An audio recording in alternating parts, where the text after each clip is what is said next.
유튜브 노음성황사에서 수험생활에 대한 많은 이야기부터 한국사에 대한 재밌는 이야기까지 더 많은 것들을 확인하실 수 있습니다. 구독, 좋아요, 알람 설정 부탁드립니다. 하겠습니다. 자, 그러면 토지제도, 자 이제 야사특강 시즌1 마지막 시간입니다. 자, 그래서 토지제도 과정법 지난 시간까지 얘기했고요. 그래서 요거 마무리하고 그 다음에 근현대사 파트에서 이어지는 내용 하고 그 다음에 문제 풀고 그리고 전체적으로 마무리하도록 하겠습니다. 자, 오늘 제가 시즌1을 끝낼게요. 자, 지난 시간에 했던 얘기 다시 한 번만 해보면, 자, 과정법, 직전법, 관수관급, 그리고 현물록봉제. 자, 이 얘기하면서 지난 시간 수업이 끝났지? 그죠? 그지? 자, 그러면 자 이어서 자 계속 가도록 하는데, 자, 지난 시간에 저희가 본문을 못 봤죠? 자, 그래서 여기 어차피 똑같은 내용을 얘기하면 그게 본문이거든요. 그러니까 자, 복습 겸해서 본문을 한번 보도록 하겠습니다. 자, 시작하겠습니다. 자, 과정법. 자, 과정법은 일단 시간선. 그래서 이거 무조건 기억하셔야 돼요. 뭐보다 먼저야? 조선 건국보다 먼저야. 됐죠? 이거 아주 특이하죠. 자, 그다음 재정 기반 강화하고 신인사부들의 경제적 기반 만들고 농민들의 지위 향상되고, 이건 지난 시간에 말씀 다 드렸고, 그다음에 얘는 읽어보시면 될 것 같아요.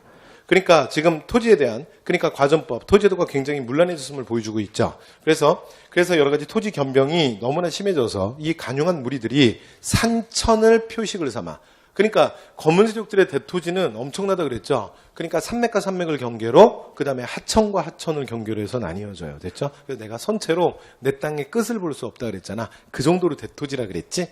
자, 그래서 이런 땅들을 뭐라 그러냐면 조업전이라고 불렀대요. 됐죠? 그냥 가볍게 보세요. 자, 그리고 서로 빼앗고 한 땅의 주인이 5명에서 6명을 넘고 1년의 조세를 8차례에서 9차례 걷는데, 여러분 지난번에 비슷한 사료, 우리 고려사 사료 하나 봤던 거 기억나? 오케이. 걔랑 약간 다른 버전이야. 되시죠? 자, 그 다음 갑니다.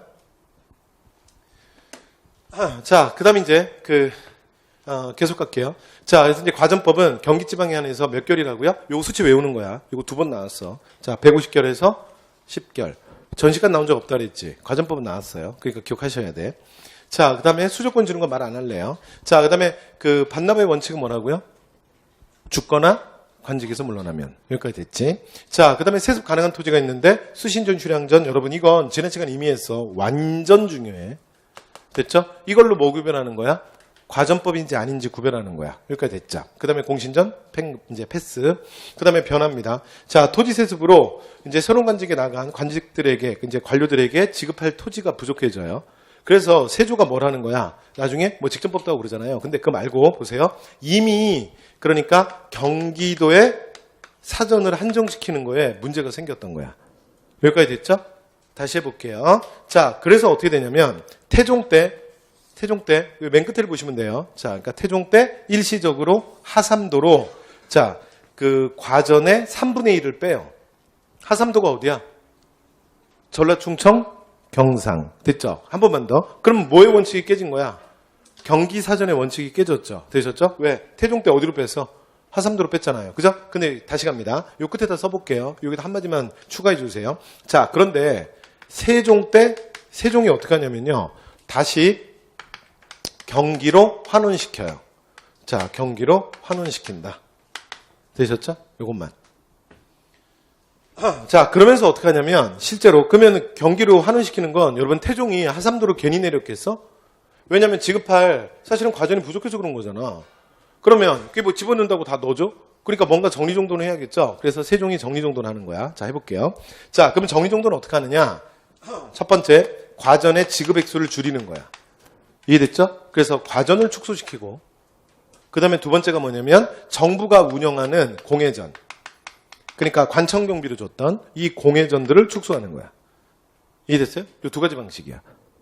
그래서 나중에 이게 뭐로 이어지냐면, 여러분 이것까지 몰라도 돼. 그냥 편하게 듣기만 해요. 저 혼자 할 테니까. 그래서 나중에 우리가 직전법으로 가잖아. 직전법이 언제야? 세조. 계속했던 얘기잖아. 그죠? 자, 그럼 직전법으로 가볼게요. 자, 직전법에서는 실제로 토지 지급이 달라지는 거야. 그러니까 직전법은 어떻게 되냐면, 자, 토지를 지급하는 게 최고 110결에서 최하 10결이 되는 거야. 여기까지 돼요? 이게 최종판이야. 한 번만 더 할게요. 그러니까 직전법에서 세조가 세액을 줄인 게 아니야. 세액을 줄인 건 세종이야. 세종이 방금 뭐라 그랬어요? 과전을 줄였다 그랬죠? 그런데 이 과전 줄였던 이게 직전법에도 그대로 적용이 되는 거야. 그러면 과전이랑 뭐가 달라? 아까 과전은 우리 뭐라고 외웠어요? 아까 과전 외웠잖아. 자, 최고 몇 결에서? 150결에서. 최하 몇 결? 10결. 그러면 뭐가 줄었어요? 이게 세종의 방법이야. 여러분 지난번에 경정년식가 기억나요? 그러니까 국가재정의 압박을 받는다. 그리고 이 문벌귀족이라는 자들이 어떻게 했냐면, 그러니까 고급 관원들은 기득권을 그대로 유지하고 그 다음에 말도 안 되는 공음전시도 만들어내잖아.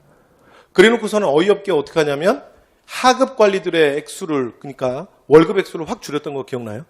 진짜 나쁜 놈들이지. 이게 문벌귀족들이야. 그런데 세종의 방식은 달라. 세종은 어떻게 했냐면, 수치 보실래요? 그러니까 고급 관원들의 월급만 줄이는 거야. 왜냐면 밑에 하급 관원들은 원래 지금 월급 액수가 적잖아. 여기서 뭐 더 이상 뭘 줄여. 그런데 고위공직자들 중에서 월급을 많이 받는 자들이 있다는 거지. 그 액수를 줄이는 거야. 그래서 세조 때는 사실은 우리가 직전법을 110결에서 10결이라 그러는데 그게 세조가 줄인 게 아니고요. 세종이 먼저 줄인 거야. 여기까지 됐죠? 끝. 자, 이렇게 해서 과전법 얘기 말씀 다 드렸고요. 자, 그 다음 갑니다. 근데 얘는 심화예요. 그러니까 그냥 한번 들어만 두시면 돼요. 자, 그 다음 갑니다. 자, 직전입니다.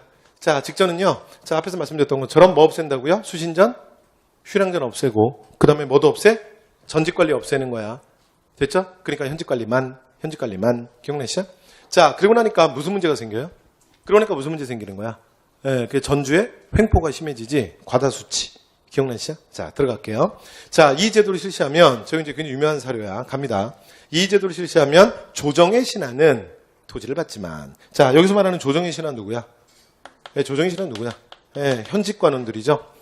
자, 그런데 벼슬에서 물러난 신하. 그럼 벼슬에서 물러난 신하는 누구야? 예, 전직관리죠. 자, 전직관리 공경대부의 자손들까지도 단 한 푼의 땅, 정말 한 결의 토지도 가질 수 없어. 이해되시죠? 자, 이렇게 되면 관리와 농민은 분명히 엄연히 다른데, 이게 이제 소위 말하는 성리학적 명분론을 잘 보여주죠. 그러니까 실제로 이제 공신의 자손이나 아니 양반들이 일반 농민 따위랑 어떻게 같냐야. 그런데 실제로 국가로부터 받은 게 없으니까 뭐가 다르겠냐는 거야. 이해됐죠? 그래서 녹봉을 받지 않는다면 일반 서민과 다를 바가 없을 것 아니냐. 그렇다면 이 나라에 정말 자신을 바쳐서 왕을 섬기는 신하가 없게 될 게 아닙니까? 그러니까 공무원 연금은 없애시면 안 됩니다. 라고 지금 세조 시기에 전직관리에 대한 사실은 연금을 없애려고 할 때 거기에 대해 반대하는 의견이죠. 그러니까 요거와 관련된 사료는 뭐가 되는 거야? 이 사료가 나오면 문제는 직전법에 대한 질문이 되는 거지. 여기까지 됐죠? 자, 넘어갑니다. 자, 그럼 관수관급이에요. 자, 관수관급은 이렇게 자 전주들의 폐해. 왜냐하면 재직 기간 동안에만 사실은 뭔가 내가 월급을 만들 수 있잖아요. 그러니까 재직 기간 때 내가 현직에 있을 때 힘께나 쓸 수 있을 때 최대한 뭘 준비해야 돼? 노를 준비해야지. 여기까지 되셨죠? 자, 그래서 이제 전주의 횡포 농민들의 피해가 커지죠. 됐죠? 자, 거기에 대해서 이제 정부가 어떻게 하는 거야? 국가가 직접 개입해서 누가 누굴 못 만나게 하면 돼. 전주와 정객이 만났을 때 누가 피해를 봐? 정객이 피해를 보죠. 그러니까 정객이 피해보지 못하도록 전주와 정객을 못 만나게 하면 되지. 그러니까 정부가 직접 정객에게 10분의 1 졸 수치해서 누구한테 주면 돼요? 전주. 그러니까 수조권자한테 정부가 주면 되지. 그래서 이걸 다른 말로 뭐라 그런다고요? 수조권의 대행이라고 하는 거야. 자, 이걸 뭐라 그런다고요? 성종 때 관수 관급제라고 해요. 하나 더. 여기서 주의사항. 지난번에도 얘기했어. 이거는 답헌의 방식과 수조의 방식과 지급의 방식이 바뀌는 거야. 그런데 직전법은 유지되고 있는 거야. 그래서 뭐라 그러냐면 직전법 하에서 관수관급제라고 불러요. 여기까지 되신 거죠? 오케이. 자, 지난 시간에 얘기했고, 자, 그 다음 갑니다. 자, 양반관리들이 수조권 빌미로 해서, 자, 이제 토지 농민을 지배하는 현상은 약화되겠죠. 왜? 전주가 농민을 못 만나니까. 이해됐죠? 자, 그런데 이제 문제는 뭐냐면, 또 하나의 풍선효과가 생긴다 그랬지? 그래서 과전법은 계속 풍선효과가 생긴다 그랬잖아. 기억나세요? 그럼 이제 무슨 문제가 생기냐? 관리들의 토지 소유욕. 여기서 말하는 토지 소유욕이라는 건 뭐야? 결국 토지에 대한 권리 중에 이제 남은 거 뭐밖에 없어. 수조권은 접근이 안 되니까. 이해되시죠? 자, 그러니까 뭘 자극받는 거야? 수조권을 자극받는 거지. 아니, 소유권을 자극받는 거지. 그러면서 뭐가 이루어진다? 농장이 확대되기 시작해요. 여기까지 됐죠? 오케이. 자, 그러면 사료 그대로 읽어볼게요. 자, 갑니다. 여러분, 대표적인 사료가, 관수관급에 대한 대표적인 사료가 두 개가 있거든요. 그러니까 사료는 항상 내용을 보면서 같이 보는 게 제일 좋아요. 왜냐면 어차피 사료는 있잖아. 지금 집중해서 제대로 한번 들어주지. 그러면 사료는 원래 휘발성이 강한 게 아니야. 여러분들이 단어를 외우는 게 원래 날아가는 거지 사료는 이렇게 딱 한번 들어두시면 기억이 생각보다 오래 가요. 됐죠? 그래서 잠시 후에 제가 문제로 관승환급에 대한 사료를 하나 보여드릴 거야. 그래서 걔랑 그 다음에 이 사료 이 두 개가 가장 유명해. 됐죠? 그러니까 두 개 정도만 자 눈으로 확실하게 확인하시면 돼요. 자 시작합니다. 자 얼마 전에 내리신 전지를 받았는데 됐죠? 그러니까 전지라는 건 왕의 교서를 얘기하는 거야. 자 직전의 조세를 어떤 이는 백성들로 하여금 스스로 경창에 바치게 한대. 이게 무슨 말인지 알겠어요? 자, 다시. 백성들로 하여금 스스로 어디다 갖다 바쳐? 경창에다 바쳐. 원래는 누구한테 바치는 거야? 그렇지. 그러니까 조세 국가의 대리인인 누구한테 바치는 거야? 전주한테 바치는 거잖아. 그러니까 이렇게 바치면 전주한테 바치는 게 아니란 얘기지. 무슨 말인지 아시겠어요? 수조권자한테 바치는 게 아니란 얘기야. 자, 그 다음에 바치게 한 이후에 관에서 나누어 주는 것. 그러면 관에서 누구한테 준다는 얘기야? 그렇지. 관에서 전주한테 주는 거지. 무슨 말인지 이해되시죠? 네. 그러니까 관이 수취하고 관이 지급하는 거지. 그래서 여기를 두 줄 밑줄을 치면 이 두 줄이 뭐가 되는 거야? 관수, 관급이 되는 거지. 무슨 말인지 이해되시죠? 그래서 이 방법이 하나 있고 그 다음에 또 하나는 경창에 자 밭이나 지주나 밭이나 뭐 어차피 마찬가지라는 거지. 그래서 그냥 바치면 그냥 원래대로 하는 게 낫다. 이 두 가지 방법이 있는데 어느 게 낫겠냐? 라 그랬더니 여러 가지 신이 자, 고을에 있는 백성들한테 물었대요. 그랬더니 백성들이 대부분 뭐라고 말하는 거야? 자, 두 번째 방법이 아닌 첫 번째가 좋을 것 같다. 그래서 우리 모두 스스로 어디에다 바치겠다고? 경창에다 스스로 바치는 게 좋다 그랬대요. 여기까지 되셨죠? 그럼 이건 뭐가 되는 거야? 성종 때 관수관급제를 실시하게 되는 배경이 되는 거죠. 여기까지 되셨죠? 오케이. 자, 이렇게 해서 자, 다 봤고요. 자, 그 다음에 이제 마지막 직전법의 폐지. 그러니까 또 하나의 풍선효과가 생기잖아. 모순이 생기죠. 자, 정부 입장에서는 행정상의 편의를 위해서 자, 관리들에게 뭘 지급한 거야? 수조권을 지급하고 과전으로 설정한 다음에 토지를 관리시켰지. 그치? 왜? 행정적으로 편하기 위해서. 근데 관수관급을 시행하는 순간 모순에 빠지잖아. 무슨 모순인데? 정부가 하나도 안 편하죠. 하나도 안 편하잖아. 왜냐면 정부가 직접 뭐 해야 돼? 답펌해야지. 그 다음에 정부가 뭐 해? 농민한테 수치해야지. 그 다음에 전주에게 정부가 직접 어떻게 해? 지급하잖아. 아니 모든 이 행위를 다 해야 되잖아. 그러니까 행정적으로 뭐가 편해? 이해되셨죠? 자, 그러니까 수조권 지급 자체가 필요 없다. 불필요한 거 아니냐? 이렇게 되는 거예요. 그래서 16세기 중엽 이후에 어떻게 된다? 직전법은 폐지됩니다. 관수관급제가 폐지된다고 말하는 게 아니야. 직전법 하에서 뭐라고요? 관수관급제야. 그러니까 뭐라고 말하는 거야? 직전법의 폐지라고 말하는 거야. 여기까지 됐죠? 그럼 이 말은 뭐랑 똑같은 말이냐면 수조권 지급제도의 폐지야. 그럼 이 말은 뭐랑 똑같은 말이냐면 전주정객제의 폐지, 전주정객제 소멸과 똑같은 말이야. 이해된 거지? 오케이. 자, 그 다음 결과 갑니다. 그래서 관리들이 이제 오직 뭐만 받는 거예요? 오직 녹봉만 받게 돼요. 녹봉만. 그러니까 뭐는 없는 거야? 수조권 없는 거지. 그러니까 긍정적인 효과는 뭐냐면 보세요. 이게 긍정적 효과야. 긍정적 효과는 자, 수조권을 매개로 해서 농민을 집에 착취하는 구조는 사라지는 거야. 이해됐지? 무슨 말인지 이해되죠? 그러니까 내가 전주라는 이유로 뭐 예를 들어 세액을 더 걷든가 아니면 이런 여러 가지 위협 속에서 농민을 데려다가 막 임의로 뭐 자기가 뭐 억지로 뭐 노동을 시킨다든가 이런 여러 가지 폐해들이 사라지는 거지. 여기까지 됐죠? 자, 그런데 문제는 뭐냐면 또 하나의 풍선효과가 생긴다 그랬잖아요. 아까 말씀드렸던 것처럼 관수관급부터 양반 관료들은 뭘 자급받아? 토지 소유욕을 자극받죠. 그런데 이게 이제 본격화되는 거야. 그러면서 어떻게 되냐면 16세기 이후에 자 농장은 확대가 됩니다. 여기까지 됐죠? 여러분 잘 보세요. 지금 우리가 뭐 하는 거야? 시간의 과목하지? 그러니까 시간 라인만 한 번만 더 잡아드릴게요. 자 15세기는 어떻게 되냐면 우리가 앞에서 15세기 했는데 과전법 실시하면서 조선을 만들던 건국 주체들이 사실은 가장 걱정했던 건 뭐야?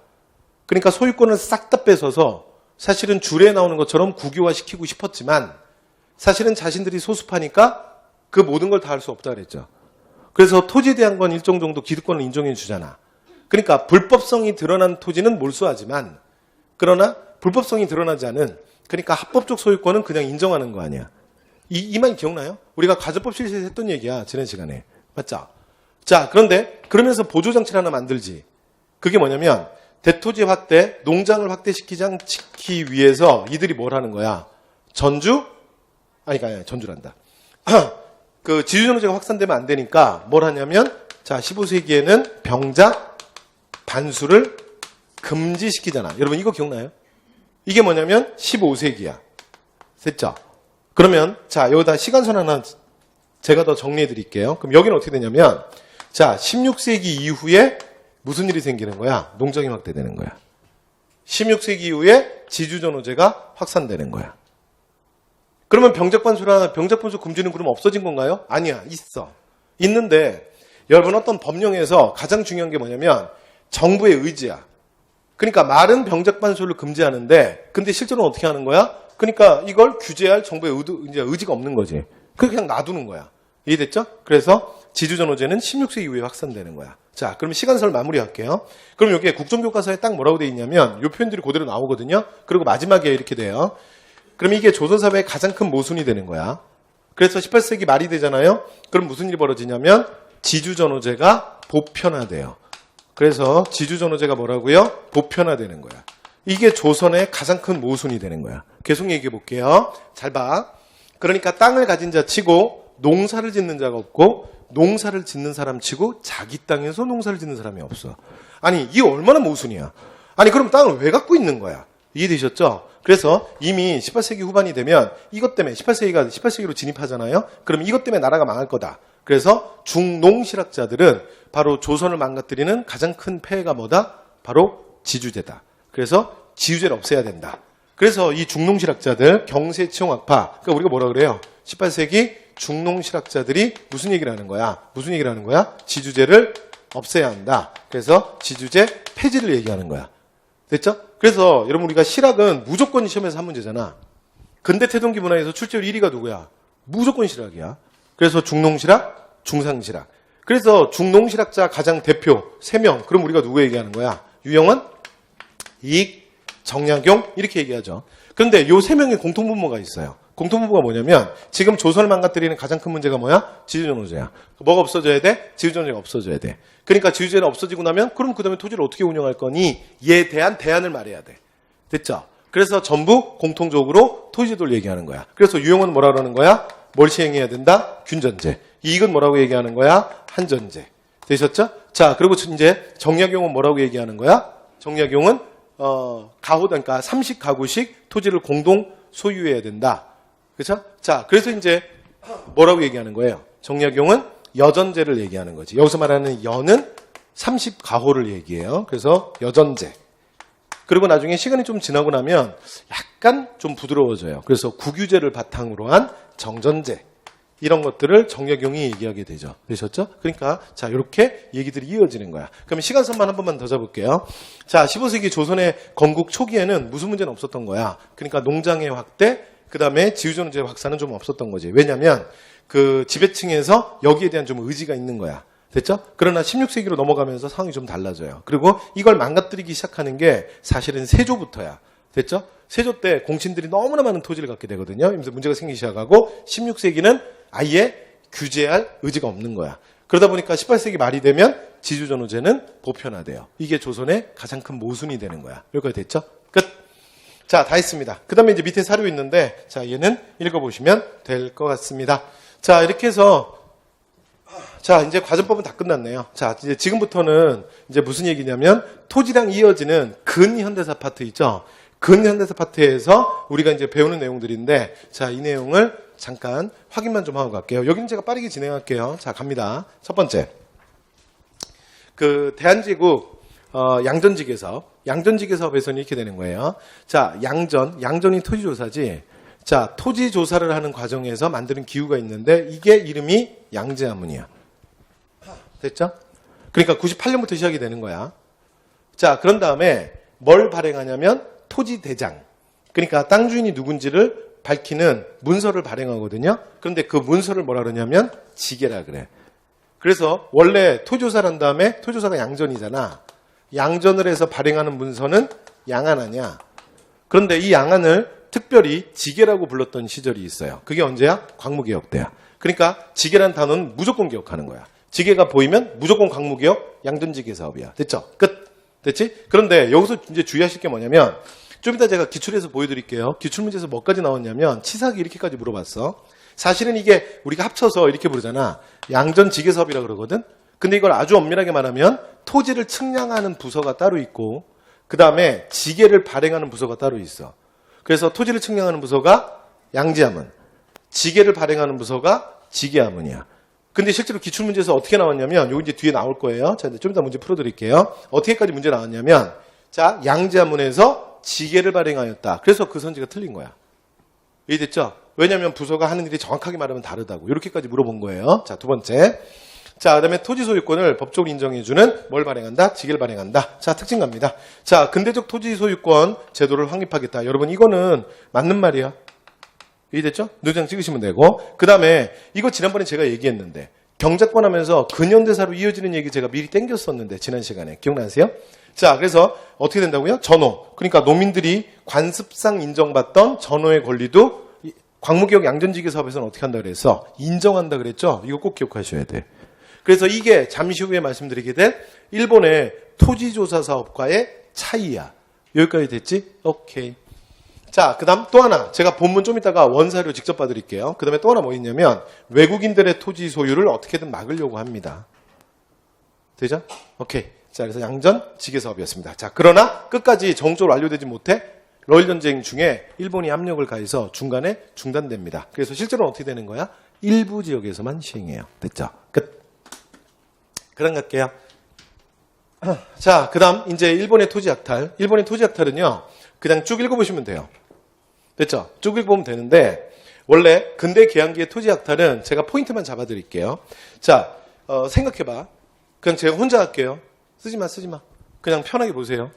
그러니까 이 외국인들이 우리나라에 와서 토지를 외국인들이 소유할 수 있는 건 언제 이후겠어? 언제 이후에? 그렇지. 개항 이후야. 근데 개항 이후에 어디에서만 가능해? 어디에서만? 조계지에서만.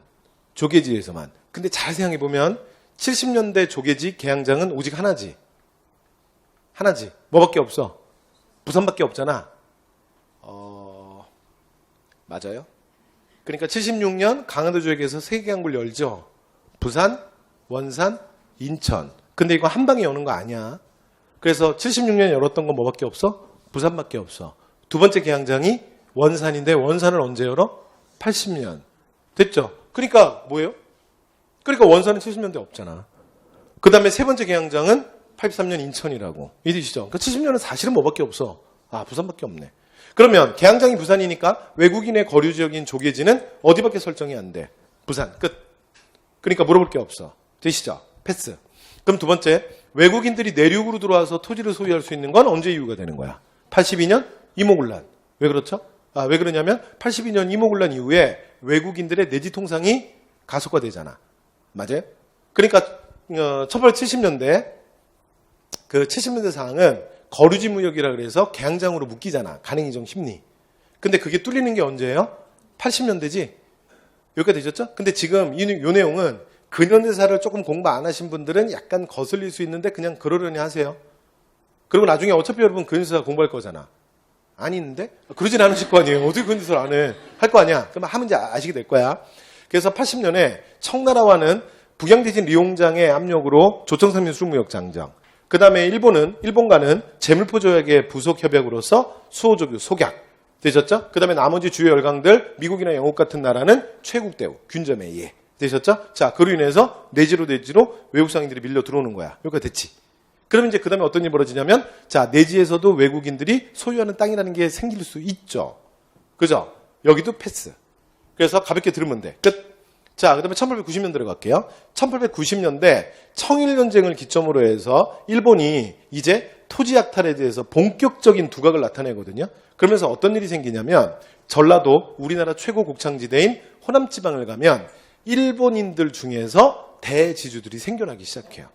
되셨죠? 그냥 요 정도만 그냥 들으시면 돼. 됐지? 제가 말할 때 다 들었죠? 어디 간 거 아니지? 끝.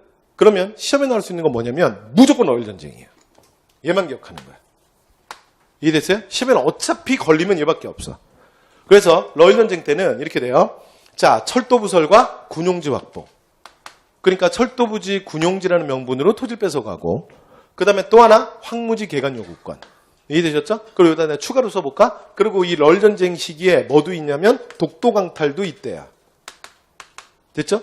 그러니까 하여튼 그러니까 토지와 관련된 건 그냥 뭐야? 러일전쟁. 이렇게 묶으시면 돼요. 여기까지 되셨죠? 자, 그 다음에 1906년 토지가옥 증명규칙. 이런 거는 이제 단순 암기야. 됐죠? 이런 거 그냥 암기하시면 돼요. 됐죠? 만약에 지금 못 외운다. 지금 못 외웠다. 그럼 다음번에 회독 때 또 외우세요. 여기까지 되셨죠? 외우시면 되는데 이거예요. 그러니까 어떻게든 우리나라 입장에서는 외국인들이 막 자꾸 토지를 소유하잖아. 그러니까 너무 많이 우리나라 땅을 외국인들이 사가면 되겠어? 그러니까 우리는 어떻게든 막아야 될 거 아니야. 아니 이게 무슨 말인지 이해가 되시죠? 그런데 이걸 막으려고 하는데 그거를 사실은 뚫기 위해서 일본이 어떻게 하냐면 외국인들이 조선에서 토지 구입을 용이하도록 행정 절차를 간소화시켜 주는 거야. 여기까지 됐죠? 이걸 뭐라 그런다? 토지 가옥 증명 규칙이라 그래요. 됐죠? 자, 이러면서 본격적인 토지 약탈이 시작되는데 그 핵심이 뭐냐면 1908년 동양 척식 주식회사야. 일명 우리가 동척이라고 하죠. 이거 무조건 기억해야 돼. 그런데 동척은 한 번만 더. 만약에 공부를 좀 한 사람들은요. 이거 연도까지 외우는 거야. 근데 이 정도는 못하더라도 잘 들어요. 이건 확실해야 돼. 동척은 국권 피탈 전에도 있었다. 이건 무조건 기억해야 돼요. 그러니까 우리가 동양척식주식회사는 결국 어디서 듣냐면 1910년대 1기 토지 약탈. 그러니까 토지조사 사업 때 땅 다 뺐잖아. 조선촌 노부가. 그런 다음에 누구한테 넘기는 거야? 대부분 동척한테 넘기잖아. 그러니까 이때 얘기를 다시 듣거든요. 그런데 이 동척은 실제로 토지조사 사업에서 만들어지는 게 아니라 그 전에 이미 있었어. 언제라고요? 1908년. 국권 피탈 전에 있었던 거야. 됐죠? 네, 그래서 이건 기억하셔야 돼요. 여기까지 되신 거죠? 끝. 자, 그 다음에 이제 일제강점기 토지조사 사업입니다. 여러분, 일제강점기 토지조사 사업은요, 일단 이렇게 되는 거야.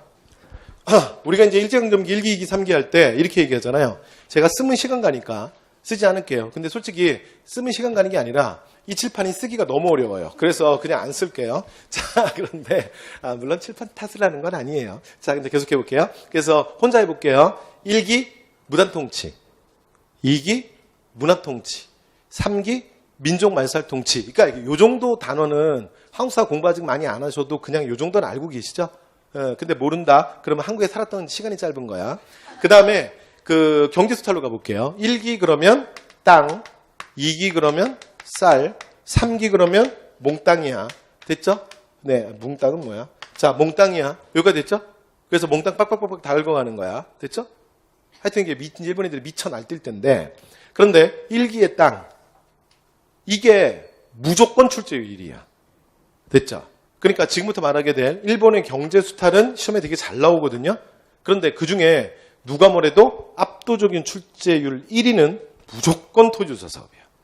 됐죠? 그리고 여러분 올해 기억나세요? 올해 사실은 한국사, 국가직 구급이 조금 한국사 어려웠잖아요. 그죠? 그래서 꽈락된 사람들도 꽤 돼요. 그런데 그 중에 누가 뭐래도 제일 어려웠던 문제 두 문제가 하나가 의열단 문제, 하나가 토지조사 사업 문제예요. 됐죠? 그 토지조사 사업은 그냥 무조건 시험에서 만난다고 생각하시고 준비하시면 돼요. 되죠? 자, 갑니다. 자, 명분은 뭐냐면 근대적 토지 소유권을 인정한다게 하겠다는 거야. 그런데 실제로는 뭐냐면 뭐라고요? 여기 이제 중요해요. 토지세 안정적 확보. 그 다음에 또 하나가 약탈의 의도야. 여기까지 됐죠? 그러니까 그 토지조사업이 끝나고 나면 여러분 잘 보세요. 자기 땅을 지킨 사람들은 지주들의 권한이 무조건 커지는 거야. 그러니까 지주들은 이 과정을 통해서 철저하게 친일화 될 거야. 이해됐죠? 그러니까 그 실제로 근데 이건요. 제국주의 국가들이 식민지 통치할 때 있잖아. 늘 쓰는 방법이야. 그러니까 그 단에 들어가서 일단 기득권 세력들은 회유하는 거야. 기득권 세력들은. 왜냐하면 기득권 세력들은 이게 회유가 될 수밖에 없어. 왜냐하면 저항을 하면서 가진 게 너무 많거든요. 그 모든 걸 다 뺏길 수는 없다고. 그러니까 자신이 옳다라고 생각하는 대로 산다라는 게 쉽지가 않아. 그러니까 오히려 없는 사람들이 자신의 생각대로 살 수 있다니까 당당하게. 자, 계속 갈게요. 자, 갑니다. 자, 그래서 진행해요. 자, 1912년 토지조사령을 발표하고, 자, 토지조사, 그러니까 소유권을 조사하고, 그 다음에 가격조사하고, 지형지목, 기타 등 조사하는 거야. 그런데 진행은 어떻게 되냐면, 일단 기한부 신고제예요. 그러니까 정해진 날짜 안에 신고를 해야 돼. 그래야 뭘 인정하겠다는 거야? 소유권을 인정하겠다는 거야. 그러니까 여기에서 뭘 할 수 있냐면, 약탈의 의도를 할 수 있죠. 여기까지 되셨어요? 그래서 여러분 이게 토지조사 사업이 시험에 되게 잘 나오는 이유 중에 하나가 뭐냐면 배경만 설명하고 갈게요. 그러니까 얘는 실제로 일본의 역사 왜곡, 그러니까 한국 역사학계가 이게 되게 목숨 걸고 있는 부분 중에 하나야. 이게 뭐에 딱 걸리는 문제냐면 바로 일본의 역사 왜곡. 그러니까 우리가 이제 뭐라고 말하냐면 식민사관이라고 얘기하잖아요. 그러니까 니네들이 식민지 백성이 된 건 누구 책임이야? 니네들 책임이지. 그러니까 너희들은 어차피 우리 일본에게 나라를 빼앗기지 않았더라도 누군가에게 나라를 빼앗겼을 거라고. 그런데 배우지가 없는 섬나라인 일본 입장에선 한반도를 놔둘 수가 없었다는 거야. 왜냐하면 한반도의 생긴 모양을 봐라. 바로 일본을 향해서 손이 뻗듯이 나와 있지 않냐. 그런데 만약에 이 한반도가 일본에게 적대적인 나라에 넘어간다면 배우지가 없는 섬나라인 일본은 당장 위기에 처할 거라는 거야. 그래서 우리가 뭘 해야 돼? 일본을 지키기 위해서 한반도를 먼저 점령해야 되는 거야. 이해되세요? 이게 사실은 일본의 대표적인 정한론이거든요. 그런데 그 근거에 뭐가 있냐면 식민사관이 있는 거야. 그러니까 니네들이 식민지 백성이 된 건 바로 너희들이 무능해서지. 근데 이 식민사관에는 여러 가지 축이 있는데 그중에 가장 핵심이 정체성 이론이에요. 너희들의 역사는 정말 발전이 없는 신비롭고 놀라운 역사이다. 뭐 이런 얘기야. 그래서 이 정체성 이론의 가장 핵심은 뭐냐면 정체성 이론의 핵심은 중세 부재론이야. 지난번에도 말씀드렸지만 중세라는 사회의 가장 핵심 키워드는 뭐냐면 토지 생산성의 증대야. 기억나세요? 토지 생산성이 약하고 노동력이 돌리는 사회가 무슨 사회? 고대 노예제 사회. 토지 생산성이 증가하면서 토지를 매개로 한 관계성이 복잡해지고 명확해지는 사회가 무슨 사회? 중세 봉건제 사회야. 그런데 너희들의 역사에는 중세라는 사회가 존재하지 않는다는 거야. 그러니까 지주라는 계급도 없고 그 다음에 봉건 영주라는 계급도 없고 기사도 없고 농노도 없고 그러니까 너희들은 오직 양반이라고 하는 주인과 노비라고 하는 노예만이 존재하는 그냥 고대 노예제 사회야. 그러면 이 중세 사회가 없었던 토지 생성이 증대했던 적이 없는 토지 관계가 만들어졌던 적이 없는 조선이 근대 사회로의 자생적으로 이제 조선이 근대 사회로 자생적으로 이동하는 건 불가능하다는 거지.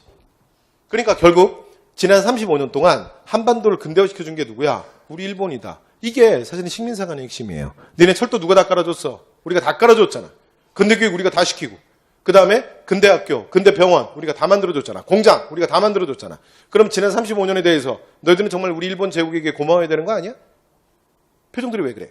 이게 일본의 태도예요. 여기까지 되셨죠? 자, 그래서 일본은 일제 35년에 대해서 여러분 정말 지금도 전혀 미안해하지 않아요. 이해되셨죠? 자, 그래서 이게 뭐라고요? 식민사관이야. 그러니까 얘네들이 토지를 뺏는 이 논리가 여러분 잘 보세요. 요거랑 그대로 맞물려 있는 거야. 그래서 논리가 뭐야? 야, 니네 토지에 소유권자가 있어? 야, 그런 개념이 어딨어? 야, 니네는 봉건사회가 없었잖아. 근데 소유권이라는 개념이 어디 있어? 그냥 너희들의 모든 땅은 왕토 아니야? 왕거잖아. 아니 왕거 아니야, 왕거. 왕토 아니야. 근데 대한제국의 모든 권한은 일본 황제 폐하가 양려받았잖아. 그러니까 대한제국의 모든 땅은 어디로 귀속되는 게 맞는 거야? 일본 제국으로 귀속되는 게 맞지. 야, 너는 혹시 땅 주인 있냐? 그럼 한번 증명해봐. 고대 노예제 사업에 무슨 땅 주인이 있어? 증명해봐. 이게 토지자 사업이야. 그래서 토지자 사업의 논리예요. 잘 보세요. 원래 양전을 하는 건 과세하겠다는 거 아니야. 그러면 과세하는 건 정부가 예를 들어 이분의 소득을 밝혀내야 되는 거 아니야. 맞잖아. 그런데 어떻게 하냐면 이게 되게 거꾸로 가는 거예요. 그러니까 이 땅이 네 땅인 걸 네가 증명해봐라야. 그러니까 토지자 사업에서 가장 핵심이 뭐냐면 서류가 굉장히 복잡해요. 그러니까 제가 좀 이따 말씀드리겠지만 제가 원사료를 잠시 후에 직접 볼게요. 그러니까 지형, 지목, 그 다음에 뭐 별의별 걸 다 요구해. 그러니까 실제로 신고하러 가잖아요. 만약에 내가 신고하러 간다 하더라도 잘 보세요. 이게 무슨 말인지를 몰라요. 그러니까 일반적인 사람들은 도대체 이게 뭐 땅에 대해서 증명할 게 너무 많은 거야. 그게 뭔 소리인지를 모르는 거야. 근데 날짜도 정해져 있거든요. 그럼 날짜가 정해진 날짜 끝나지? 그러면 토지를 싹 다 뺏기는 거야. 이해돼? 잘 봐요. 만약에 땅을 지키고 싶지? 땅을 지키고 싶니? 그러면 앞으로 내 말을 잘 들어야 될 거야. 이해돼요? 그래서 정말 땅을 지키고 싶은 자들에게는 방법을 알려주면 되죠. 우리가 원하는 방법을. 그래서 땅을 지킨 자들은 결국은 친이라 될 수밖에 없는 거야. 이해됐어요? 자, 이제 요 구조를 갖고 있는 게 뭐다? 토지조사 사업이에요. 그래서 여러분 잘 보세요. 일제강점기 경제수탈에서 무조건 출제 영순위는 무조건 토지조사 사업이야. 여러분 우리가 외울 때는요. 토지조사 사업 1920년대 산미지식계획 대등하게 외우잖아. 그런데 나중에 기출문제 풀어보시라고. 비교도 안 돼요. 토지조사 사업이 압도적으로 많이 나오는 거야. 그러니까 나머지 경제수탈 전체 합친 것보다 일제강점기 토지조사 사업이 혼자서 그거보다 더 많이 나와요. 이해됐죠? 무조건 출제 영순위야. 자, 그 다음 조선 총독부의 토지세 수입은 증가한다. 아까 이게 의도였잖아. 그리고 하나만 얘기할게요. 여러분 요 부분 있죠? 요 부분. 이 부분은 이번에 새로 편찬된 개정한국사에서 굉장히 서술이 길어진 부분이야. 예전에는 국정교과서는요, 얘를 살짝 언급하고 가거든요. 그런데 지금 개정한국사를 사서 보시면 개정한국사는 어떻게 이제 수입이 토지조사 사업 이후에 증가했는지 여러 가지 도표나 그래프, 읽기 자료를 통해서 굉장히 풍부하게 설명하고 있어요. 됐죠? 그러니까 자, 지금 교과서의 서술 방향이기도 해. 그러니까 노트장 하나 찍어두시고, 그 다음에 토지상실. 자, 이거는 그냥 읽어보시면 될 것 같아요. 기한부 미신고, 그 다음에 왕실 공공기관이라든가 이제 신고 주체가 불분명한 토지는 뭐 무조건 신고가 안 됐겠죠. 무조건 뽑히는 이제 빼앗기는 거고. 그럼 어느 정도 되는지 아세요? 토지조사업이 끝나고 나면 조선 총독부 땅으로 뺏기는 땅이 전체 농지의 40% 정도 돼요. 그러니까 어마어마한 거지. 느낌이 안 오시죠? 느낌이 오게 얘기해 볼까? 느낌 오면 이 정도야. 보세요. 들어보세요. 경산 남북도, 충청 남북도, 전라 남북도 정도가 그냥 넘어간 거야. 이해됐죠? 그 정도 느낌이야. 물론 그 중에서 그러니까 산지, 임야는 빼고. 여기까지 되셨죠? 네. 그 정도 생각하시면 될 것 같아요. 자, 이렇게 토지를 약탈해서 그 다음에 어떻게 하는 거야? 자, 동양척식 주식회사나 일본의 지주들에게 불하합니다. 여러분, 불하가 뭐죠? 국가가 개인에게 공짜로 주다시피 주는 걸 불하라 그래요. 됐지? 자, 그러면서 뭐가 강화되는 거야? 식민지 지주제가 강화되는데 이 식민지 지주제의 강화는 완전 중요합니다. 그러면 이 말은 뭐냐면 잘 봐요. 자, 농사를 짓는 소작농의 권리는 반대로 약화되는 거야. 여러분, 식민지 지주제의 강화가 왜 중요하냐면 여러분, 이 지주제의 강화는 전혀 근대적인 게 아니야. 그러니까 일본이 늘 얘기했던 게 뭐냐면 한반도는 우리가 근대화시켰다고. 근데 뭘 근대화시켜? 이건 근대화에 역행하는 거잖아. 이해되죠? 지주의 권한은 강화시키고 그 다음에 어떻게 되는 거야? 소작농의 권리는 약화시키는 거예요. 실제로 소작농은 이게 신고의 주체도 아니잖아. 토지조사 사업은 토지 주인한테 신고하라 그랬잖아. 그러니까 농민은 사실은 사실은 경작자들은 신고의 주체도 아니거든요. 근데 신고가 끝나고 나면 이 농민들의 모든 권리는 하나도 일체 인정받지 못하는 거야. 이 얘기 어디서 한 것 같은데? 이거 어디서 했어요? 토지의 3대 권리. 그래서 소유권, 수조권, 경작권. 그 첫 시간에 첫날 때부터 제가 뒤에 이 얘기를 마지막에 다시 할 겁니다. 그리고 미리 얘기했던 거야. 기억나세요? 자, 그러면서 어떻게 되냐면 자, 토지에 대한 권리가 소유권 중심으로 단순화되는 거야. 무슨 말인지 이해되세요? 오직 뭐만 인정하겠다야? 소유권만 인정하겠다야. 이해되셨나요? 자, 그러면 이렇게 하는 일본의 의도는 뭐냐? 자, 요 위에 한마디만 쓰고 갈게요. 이거 약간 어려운 얘기인데 한마디만 쓰고 갈게요. 자, 소유권만 인정하는 건 뭐냐면 이 의도는 토지 전용의 편의성을 높이는 거예요. 무슨 말인지 되세요? 전용이라는 게 뭐냐면 용도를 바꾸는 거야. 그러니까 한반도라는 식민지를 일본이 원하는 대로 바꿀 거라고. 저는 보세요. 뭐 할 거야? 철도 놓을 거야. 그러면 철도 놓지? 그러면 철도 놓으려면 철길이 지나갈 때 뭐가 있어? 집도 있을 수 있죠? 논밭도 있을 수 있지? 그럼 이 문제를 정리해야 될 거 아니야. 맞죠? 그 다음에 여기다가 내가 공장 만들 거야. 그러면 공장 만드는데 또 민가가 있거나 논밭이 있을 수 있잖아. 이거 정리해야 될 거 아니야. 이해됐죠? 그럼 이걸 정리할 때 어떻게 하겠다는 거야? 오직 누구랑만 얘기하겠다? 소유권자랑만 얘기하겠다는 거야. 그러니까 소유권을 제외하고 다른 기타 등등 권리를 얘기하는 놈들은 무슨 말인지 모르겠다는 거야. 그리고 인정도 못하겠다야. 그냥 니들은 무조건 나가라야. 이해되시죠? 그래서 자신들이 원할 때 한반도의 토지의 용도를 바꾸는 게 편해지는 거죠. 간편해지는 거지. 이해되셨죠? 이런 의도도 하나 있어요. 자, 이렇게 보시면 되고요. 자, 그러면서 토지조사업이 끝나고 나면 이제 농민들이 너무 어려워져요. 그래서 기한부, 계약제, 소작농으로 전락합니다. 너무나 불리해지는 거죠. 자, 그래서 어떻게 되는 거야? 만주, 연해주, 그 다음에 일본 등지 국외로 나아가게 돼요. 여기까지 되셨나요? 끝. 자, 이렇게 해서 말씀 다 드렸고요. 그 다음에 이게 다 끝나고 나면 나중에 일본이 또 지세령을 공포를 해요. 그래서 지세령은 뭐냐면 토지에 대한 세금 액수야. 그래서 이걸 1.3% 자, 지세율을 나중에 1918년에 확정을 합니다. 그런데 제가 이 부분은 끝에다가 왜 적어놨냐면 올해 사실은 토지조사 문제가 좀 많이 어렵게 나왔다 그랬잖아. 근데 그 선지 중에 지세율에 대한 게 있었어요. 됐죠? 그래서 이게 토지조사 사업이 끝나고 난 다음 얘기야. 그래서 이걸 좀 구별해 주십시오. 자, 그런 의미에서 제가 추가해서 넣었어요. 심한 내용이었습니다.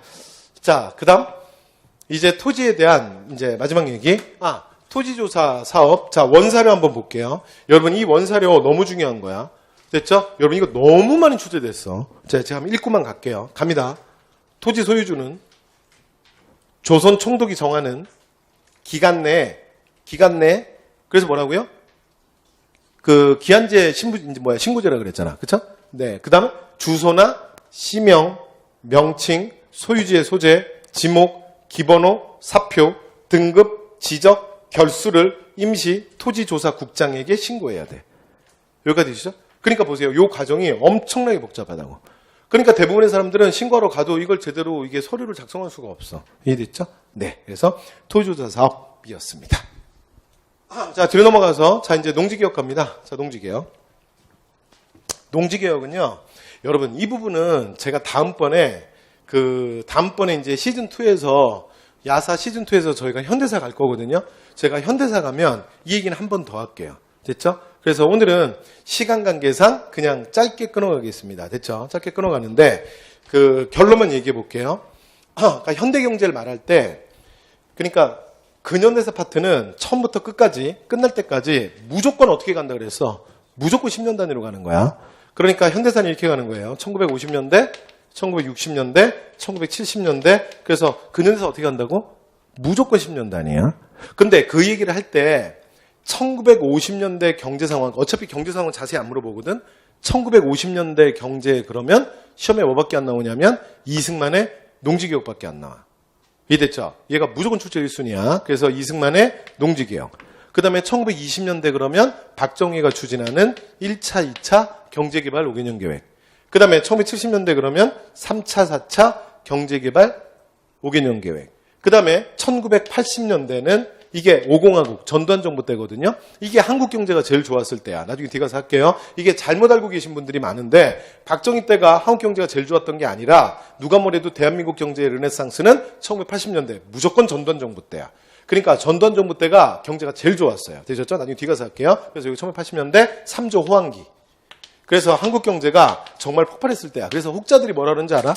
박정희가 다 심어놓고 그 열매를 전두환이 다 따먹었다 그래. 그러니까 그 정도로 1980년대가 경제가 좋았을 때야. 한국 경제의 르네상스야. 그래서 여러분들 부모님들 중에도 1980년대에 대한 향수가 있으신 분들이 있어요. 1980년대처럼 한국 경제 좋았을 때가 없다니까. 그러니까 엄청난 사실은 압축 고도 성장. 그냥 뿌려놓으면 다 풍년이야. 이해되죠? 그냥 돈?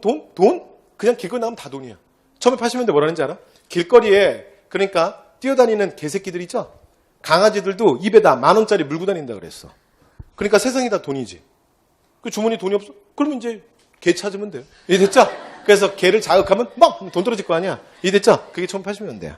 자, 그 다음에 1980년대에서 1990년대. 1990년대는 가장 키워드가 뭐냐면 97년 사실은 국가 부도 사태가 터지는데 이게 IMF야. 그러니까 어차피 경제 파트는 이게 나와요. 그런데 그중에 출제 영순위. 출제 제일 많이 되는 거 누구니? 그러면 요 전체 합한 거보다 1950년대 농지개혁 혼자 이겨. 이해됐죠?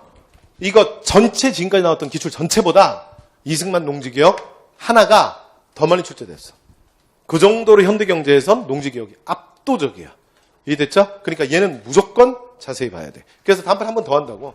자, 갑니다. 자, 농지개혁에 대한 요구가 커요. 그 요구가 클 수밖에 없는 게 여러분 이 지주제 보수는 일제강점기도 계속 유지되는 거야. 해결이 안 돼. 조선 말부터 일제강점기까지 계속 해결이 안 된다고. 여기까지 됐죠?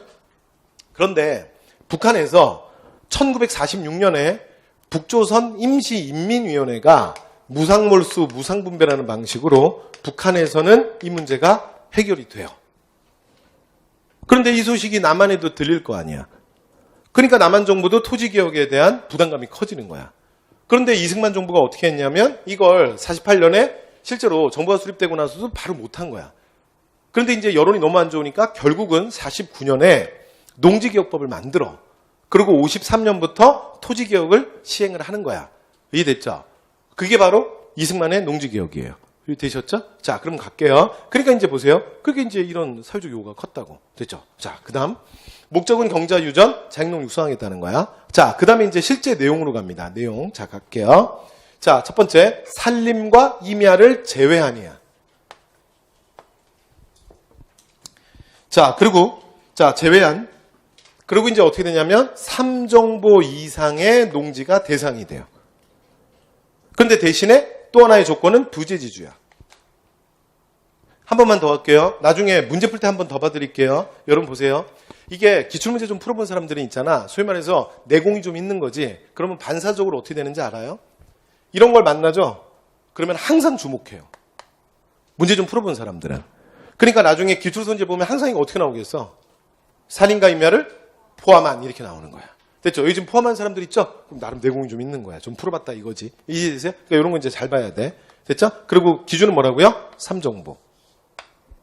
됐지? 그래서 농지를 가진 부재지주의 땅이 대상이 돼요. 그러면 이제 문제는 뭐냐면 땅에 그러면은 돈을 가치를 얼마로 평가해 줄 거냐 이게 문제죠. 그래서 가치는 어떻게 되냐면 연평균 생산량의 150%야. 1.5배. 이해됐어요? 그럼 이제 농민들이 만약에 그 땅을 영세 농민들이 받잖아요. 그런데 문제는 얼마를 지불해야 돼?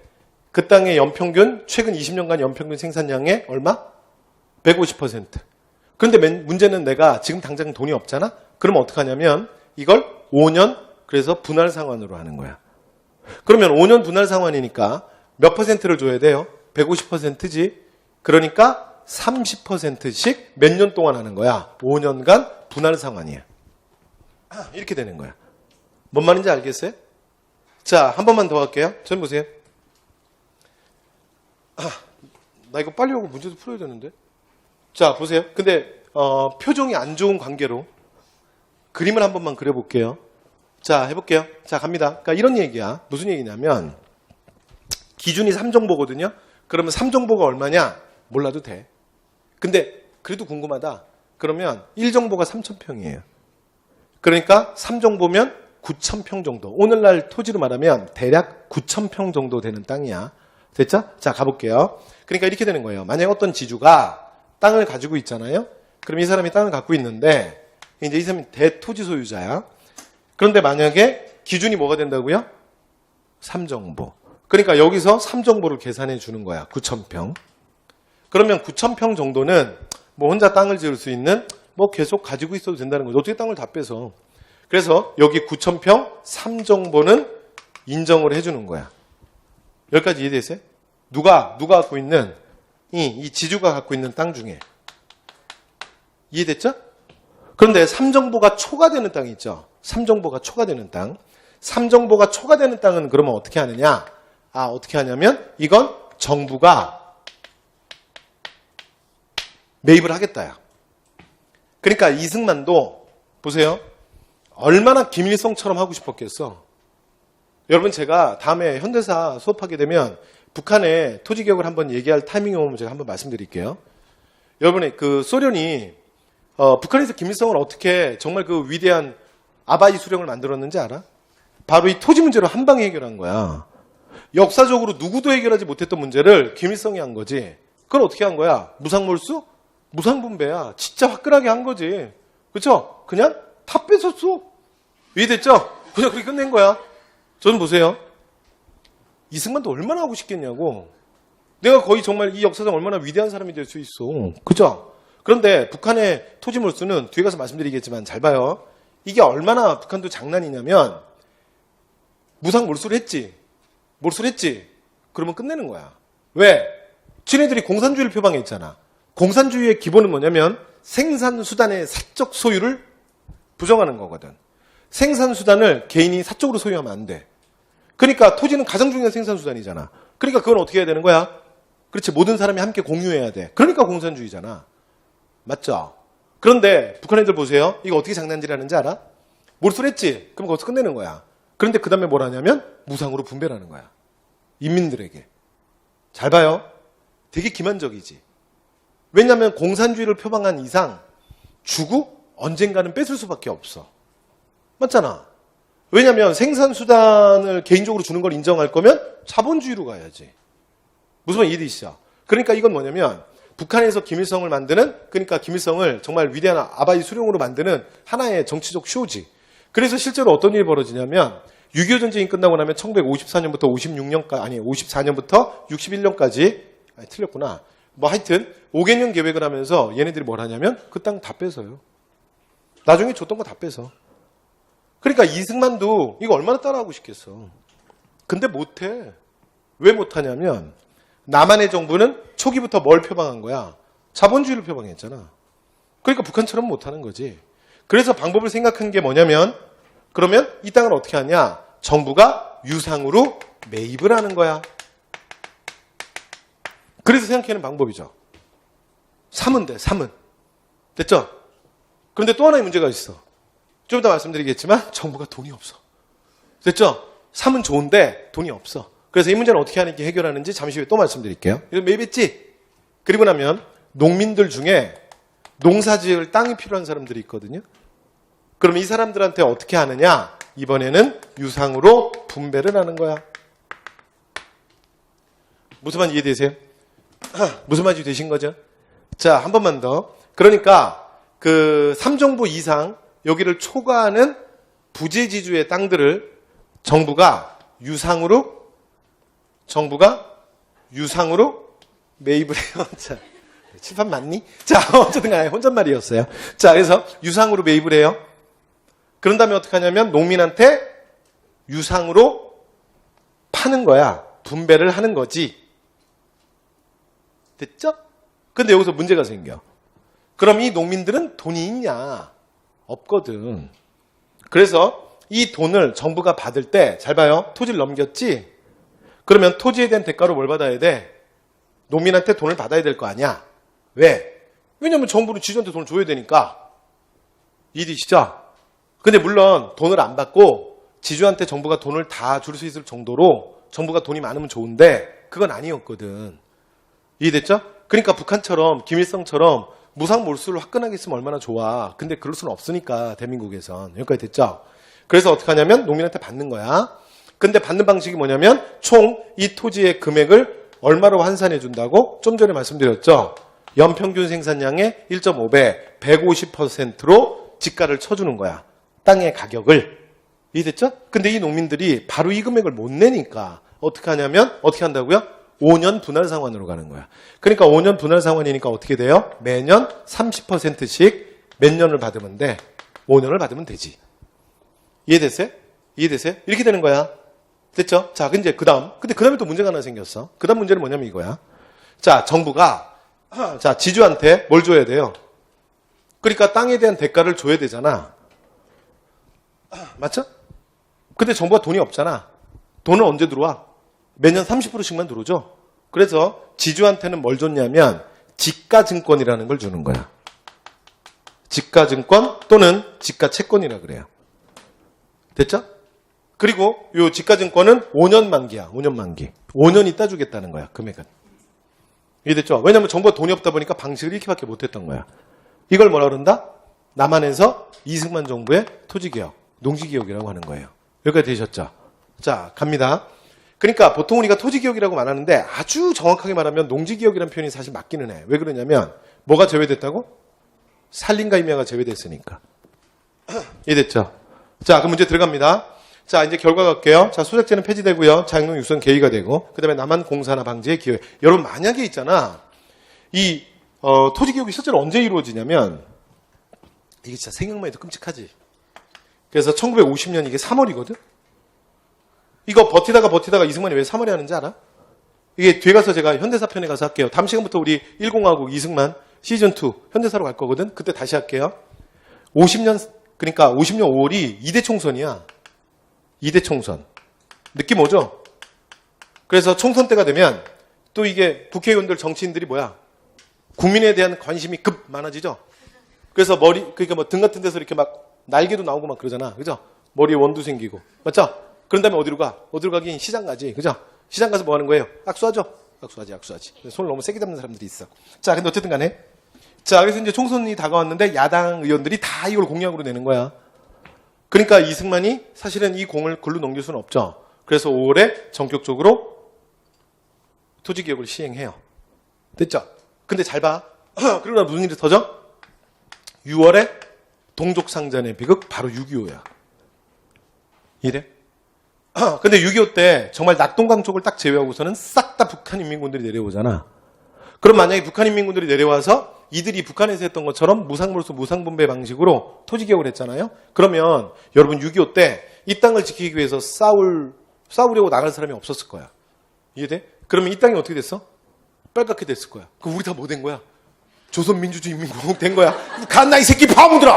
뭐 이런 거 하는 거예요. 됐죠? 장난 아니겠죠? 그렇게 될 뻔했어요. 됐죠? 그래서 이게 여러분 굉장히 중요한 역사의 의의가 있어요. 그래서 이제 지켜야 될 땅, 지켜야 될 가족이 생긴 거지. 되시죠? 자, 그 다음 아래로 갑니다. 자, 그 다음에 희행은요. 자, 초기에 일시적으로 지주계획이 몰락하기도 하는데, 뭐 나중에 자연의 우성의 계기가 되고요. 한계는요, 친일 그 토지들 환수를 좀 못했고요. 그 다음에 6.25 전쟁 때 산업자본으로 사실은 6.25 전쟁으로 인해서 산업자본으로 전환이 미흡합니다. 이게 무슨 얘기냐면요. 저좀 보세요. 이제 요 얘기하면서 이제 마무리 해볼게요. 이게 이렇게 되는 거야. 보세요. 여기 다 지금 지주들이지? 그지? 근데 이 사람들이 돈을 받았지? 땅값을 받았지? 그러고 나면 이 돈으로 토지를 또 매입할 수 있어? 없어? 없지? 왜냐하면 최대치 3정보에 걸려버렸잖아. 더 이상 여기가 맥스니까. 그러니까 농민 중에서 살 수 있는 땅의 맥스도 3정보고 그 다음에 이 사람이 소유할 수 있는 땅도 3정보. 3정보 이외에 이미 다 팔았잖아. 그러니까 돈으로 받았잖아. 그러면 이 돈으로 토지를 또 살 수는 없으니까 그럼 뭔가 이 돈으로 다른 방식으로 해서 돈을 벌어야 될 거 아니야. 맞죠? 그러면 이 돈이 어디로 가길 바란 거야? 이제 2차 산업. 그러니까 뭔가 산업자본으로 흘러 들어가기를 정부는 기대했던 거지. 이게 의도지. 그런데 이게 잘 안 돼. 왜 잘 안 되냐면 6.25 전쟁이 터지면서 대지주는 괜찮아. 그런데 일반 지주들은 다 망해. 다 무너져. 상황 이해가 돼? 잘 봐요. 6.25 전쟁이 터지면서 제가 피난길에 올랐는데 지금 내가 갖고 있는 건 지가증권이야. 맞죠? 근데 나머지 재산도 물론 있겠지. 그러니까 나머지 재산을 빼고 토지에 대한 건 뭐야? 지가증권이야. 그런데 이 지가증권은 언제 정부가 돈으로 준다 그랬어? 5년 있다 준다 그랬지. 그럼 예를 들어 내가 지가증권 10억짜리를 갖고 있다고 생각해봐. 그럼 여러분 전쟁통에 피난길에 이 지가증권 10억을 팔면 내가 누군가에게 10억을 받을 수 있을 것 같아? 여러분 전쟁이 나면 물론 우리가 전쟁은 안 겪어봤지. 우리라는 말이 거슬려요? 여러분 저도 전쟁 안 겪었겠지. 설마 제가 6.25 전쟁 전이겠어? 우리는 전후세대잖아. 전쟁이 일어나죠? 그러면 생각해봐요. 돈이 가치가 더 있을 것 같아? 물건이 더 가치가 있을 것 같아? 무조건 물건이겠죠. 돈은 그러니까 화폐 가치는 폭락하는 거야. 화폐라는 건 누군가 물건을 팔아주는 사람이 있을 때만 의미가 있는 거잖아. 그렇잖아요. 우리가 화폐를 입고 화폐를 먹을 수는 없잖아. 그치? 그러니까 교환의 경제 속에서만 의미가 있는 거지. 그러니까 전쟁통에는 무조건 실제 물건을 갖고 있는 사람이 짱이야. 이해돼요? 그러면 화폐 가치는 떨어진단 말이야. 그런데 문제는 여러분 지가증권은 진짜 황당하지. 이건 화폐도 아니고 5년 뒤에 화폐로 바꿀 수 있잖아. 맞아? 그러면 10억짜리 지가증권을 가지고 내가 이걸 돈을 바꿔주십시오 막 하는데 이 우리 대화하는 과정에도 막 폭탄 떨어지고 있어. 이해돼요? 그런데 10억짜리를 10억으로 받을 수 있을 것 같아요? 그러면 이게 똥값이 되는 거야. 그래서 10억짜리 지가증권이 막 1억 이렇게 돼요. 팔기 싫으면 말고. 이해돼요? 근데 그래도 피난길에 이 사람들이 급하니까 그냥 1억에 파는 거야. 그리고 반대로 대지주들. 그러니까 정말 재산이 많은 사람들은 여유가 돼. 그러니까 이 기회를 통해서 지가증권을 아주 싼 값에 반대로 매입을 하는 거야. 이해돼요? 그러니까 대부분의 지주들이 무너지기 때문에 소수의 대지주를 빼고는. 그러니까 이게 산업자본으로 전환도 잘 안 됐던 거예요. 이해되셨죠? 자, 이렇게 해서 이승만 시기에 농지개혁에 대한 말씀을 다 드렸습니다. 되시죠? 자, 나머지는 자 추가적으로 문제를 풀면서 제가 조금 더 얘기할게요. 조금 더. 자, 이렇게 해서 토지와 관련된 얘기 지난 시간에 이어서 이제 우리 오늘 쭉 다 끝냈는데요. 자, 이제 문제로 들어갈까요? 문제로 들어갈 건데 나머지는 비교하는 표거든요. 보시면 될 것 같아요. 자, 문제로 들어갈 건데 여러분 문제 좀 푸셨나요? 문제 좀 풀어봤어요? 못 풀었어요? 아까 내가 조금 풀어두면 제가 좀 이따 시간 조금밖에 못 드리니까 말씀드렸는데 그러면 지금부터 시간을 드릴까요? 그러면 시간이 근데 별로 없어서 우리 이제 끝내야 되거든요. 그래서 조금만 더 해야 되는데 그러면 한 2분만 드릴게요. 자, 그래서 한 2분 정도 드리고 그 다음에 바로 잠깐 한번 끊었다 가겠습니다. 네, 보시면서 자, 그러면 문제풀이로 들어가겠습니다. 자, 문제 1번 갑니다. 그 다음에 저기 아까 제가 그 말씀 잠깐 드렸죠. 제가 자료를 올려놓을 건데 다음번 그 전용 무료 특강, 야사 특강 시즌2에 관련된 그러니까 강의 계획서입니다. 그러니까 이런 주제로 해서 자 진행이 될 거고요. 뭐 이승만 정부 4.19, 장면내학과 5.16, 그 다음에 박정희 정부, 뭐 유신, 전두환 정부 뭐 이런 식으로 이제 진행이 될 거고요. 그 다음에 문제풀이가 써 있지 않은 건 아마 5강이 아니라 6강에서 끝날 것 같습니다. 그래서 여기 지금 6강 편에 이제 김영삼, 김대중 정부하고 전체 문제풀이 하면서 자, 전체 시즌2를 끝내도록 하겠습니다. 수업은 그렇게 진행이 될 거고요. 그 다음에 그 뒤에 보시면 위너스 클럽이 있는데, 위너스 클럽은 제가 수업 시간에 조금 말씀을 드렸는데, 이게 이제 모르시는 분들이 있어서, 궁금해 하시는 분들이 있어서, 제가 목요일 날 제가 스튜디오에서 혼자 촬영을 할게요. 그래서 이 수업을 어떻게 진행할지를 촬영을 할게요. 그리고 영상으로 올려놓겠습니다. 그러면 궁금하신 분들은 영상을 확인하시면 되고, 그 다음에 영상은 제가 스튜디오에서 혼자 되게 짧게 찍을 거예요. 그냥 한 10분? 어차피 여러분 10분 이상 안 보실 거잖아. 그래서 10분 정도로만 찍을게요. 그래서 얘는 프로그램의 특징이 뭐냐면, 대신에 그러니까 이 주의사항 하나만 말씀드릴게요. 한국사를 이제 막 시작하신 분들은 이 프로그램이 안 맞습니다. 그래서 일단 그분들은 대상이 아니야. 그래서 그분들은 그냥 단과 수업을 들으시는 게 맞으신 것 같아요. 근데 그거 말고 예를 들어 내가 공무원 준비했던 연차가 좀 된다. 그 다음에 또는 한국사 단과 수업을 이미 들은 다음이다. 그럼 이제 그런 분들은 항상 문제가 뭐냐면 수업을 듣는다는 여러분들이 잘 하세요. 왜냐하면 수업 듣고 복습하고 수업 듣고 복습하고. 문제는 안 듣는 달이 문제거든. 그래서 그 안 듣는 달에 사실은 계속 여러분들 규칙을 만들어 드리는 거예요. 그래서 제가 매주 시험을 보겠습니다. 그래서 월요일 7시부터 7시 그 8시 30분까지 진행을 할 거고요. 시험 보고 그 다음에 해설 강의 바로 들어갈 거고, 그 다음에 이게 원래 제가 한 5년 정도 했어요. 위너스 클럽을. 그래서 위너스 클럽은 제가 30명에서 시작해서 이게 400명까지 해봤어요. 400명은 더 이상을 할 수 있었는데 그 전에 있었던 회사에서 이게 성적 처리가 안 된다 그러더라고. 너무 복잡하다 그래가지고. 그리고 제가 점심시간에 짧은 시간에 했었거든요. 그래서 제가 위너스 클럽을 하면 거기 학원이 정신이 하나도 없었어. 그래서 그 이상 받지 말아달라 그래서 400에서 마감을 시키고 제가 대기자를 받았거든요. 왜냐면 이건 영상만을 받는다는 것도 말이 안 되고, 그래서 대기자를 받았었는데, 근데 나름 이렇게 해서 제가 점수를 올리고 합격시킨 저의 노하우가 있어요. 그래서 이번에는 조금 더 강화시켜서 바로바로 해설이 들어올 거고요. 그 다음에 뭘 할 거냐면 해설 들어가기 전에 여러분들이 공부해온 단원들을 다시 한번 정리할 수 있도록 제가 꼭 외우셔야 될 그 암기, 그러니까 엑기스 페이퍼랑 그 다음에 OX 문제를 또 기출선지로 만드는 OX 문제를 가지고 들어올게요. 그래서 그 단원은 저랑 일주일에 저랑 그러니까 딱 짧게 만나시면 돼요. 1시간 반만 만나면 돼. 그래서 짧게 만나서 다시 그 단원 혼자 복습하고 가시는 걸로 그렇게 진행을 하도록 하겠습니다. 되셨죠? 그리고 나머지는 여러분들이 혼자 공부하시면 돼요. 그래서 요즘에 노량진에 예를 들어 뭐 한국사든 뭐든 영어든 이렇게 굉장히 세게 여러분은 오래부터 붙잡아 놓고 하는 프로그램도 많잖아. 근데 저는 특징이 뭐냐면 그 나머지 공부는 여러분이 하시는 거고, 그 다음에 저랑은 중간에 짧게 이제 제가 매듭을 잡아드리고 확인만 계속 해드리도록 하겠습니다. 그리고 제가 영어 교수님이랑 그 다음에 국어 교수님들한테도 따로 부탁을 좀 드렸거든요. 그래서 한 달에 한 번은, 그러니까 매번 제가 시험을 볼 때 영어 20문항, 그 다음에 국어 20문항을 가지고 올게요. 그래서 이제 한 달에 한 번은 저기 100문항을 시험을 보겠습니다. 그리고 100문항을 보고 시간은 많이 드리면 좋은데 어차피 시험이라는 게 시간 싸움이잖아. 그래서 시간은 105분씩 드릴게요. 됐죠? 그래서 105분에서 그러니까 제가 말을 잘못했군요. 무슨 얘기를 해야 되는 거야? 자, 그래서 이렇게 웃지 말라 그랬는데 바깥에 나가서 나이 생각도 안 하고 65분 드릴게요. 그래서 65분에 그러니까 계산법이 어떻게 나왔냐면 15분, 15분, 35분이야. 됐죠? 그러니까 누가 35분이겠어? 한국사겠어? 퇴장이야. 됐죠? 당연히 영어겠죠. 그래서 영어 35분, 나머지 국어랑 한국사는 15분씩. 그러니까 이 이상은 시간을 막는 연습을 좀 해야 돼. 그래서 어쨌든 간에 자 이렇게 그래서 한 달에 2번은 이렇게 시행할게요. 됐죠? 네, 그래서 제가 영어 20문제, 한국사 20문제, 국어 20문제도 가지고 올게요. 그리고 제가 이건 교수님들한테 미리 부탁을 좀 드렸어요. 그래서 제가 20문항을 받기로 했거든요. 한 달에 한 번. 그래서 제가 가지고 올게요. 그래서 이렇게 진행을 하고, 그 다음에 진행되는 거에 대한 그 결과, 데이터베이스는 제가 저희 연구실에서 계속 쌓아놓고 있거든요. 계속 제가 관리를 하고 따로 데이터를 만들고 있고, 그 다음에 이게 저랑 단과하신 분은 내가 무슨 말 하는지 지금 알아.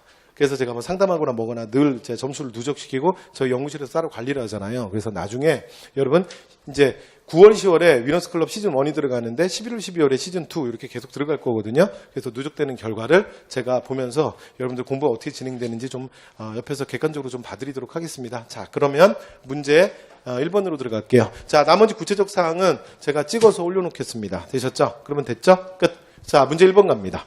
자, 미술신 기억계에서 리을에 대한 설명으로 오는 건데, 자, 2012년 지방직 문제예요. 자, 문제 바로 들어갈게요.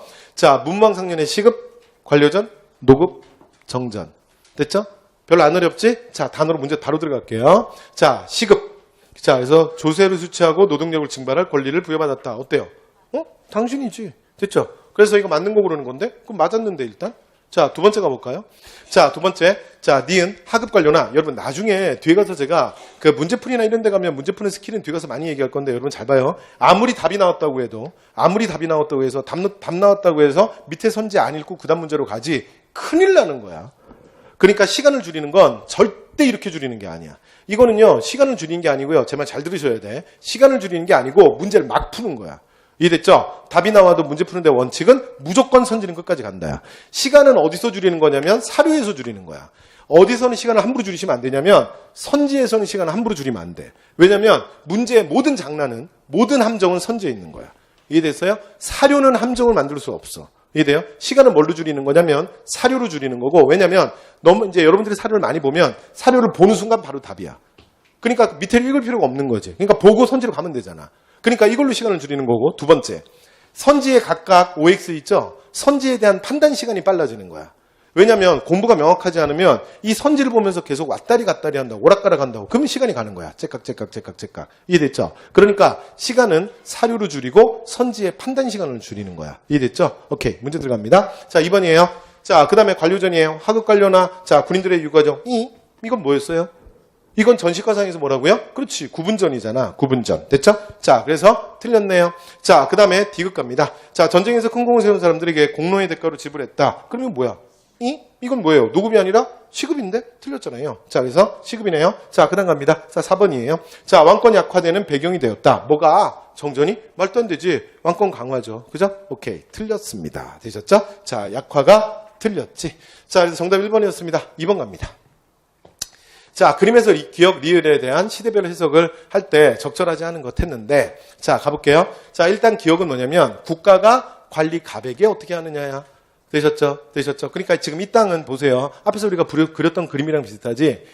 이거는 자, 농민 을에게는 을이 소유권을 갖고 있는 민전이고, 관리 가백에는 자신이 수조권을 갖고 있는 자신의 과전인 거지.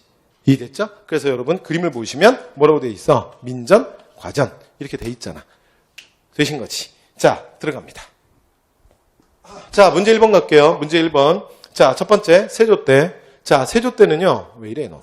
자, 세조 때는 국가가 현직 관리에게만 해당 민전의 수조권을 지급하였다. 어때요? 맞잖아. 민전의 수조권을 지급하는 거 이게 뭐야? 이게 과전을 설정하는 거지. 그죠? 자, 그런데 세조 때는 과전법이 아니라 직전이죠. 그래서 이때는 어떻게 되는 거야? 현직 관리에게만. 맞잖아요. 맞네.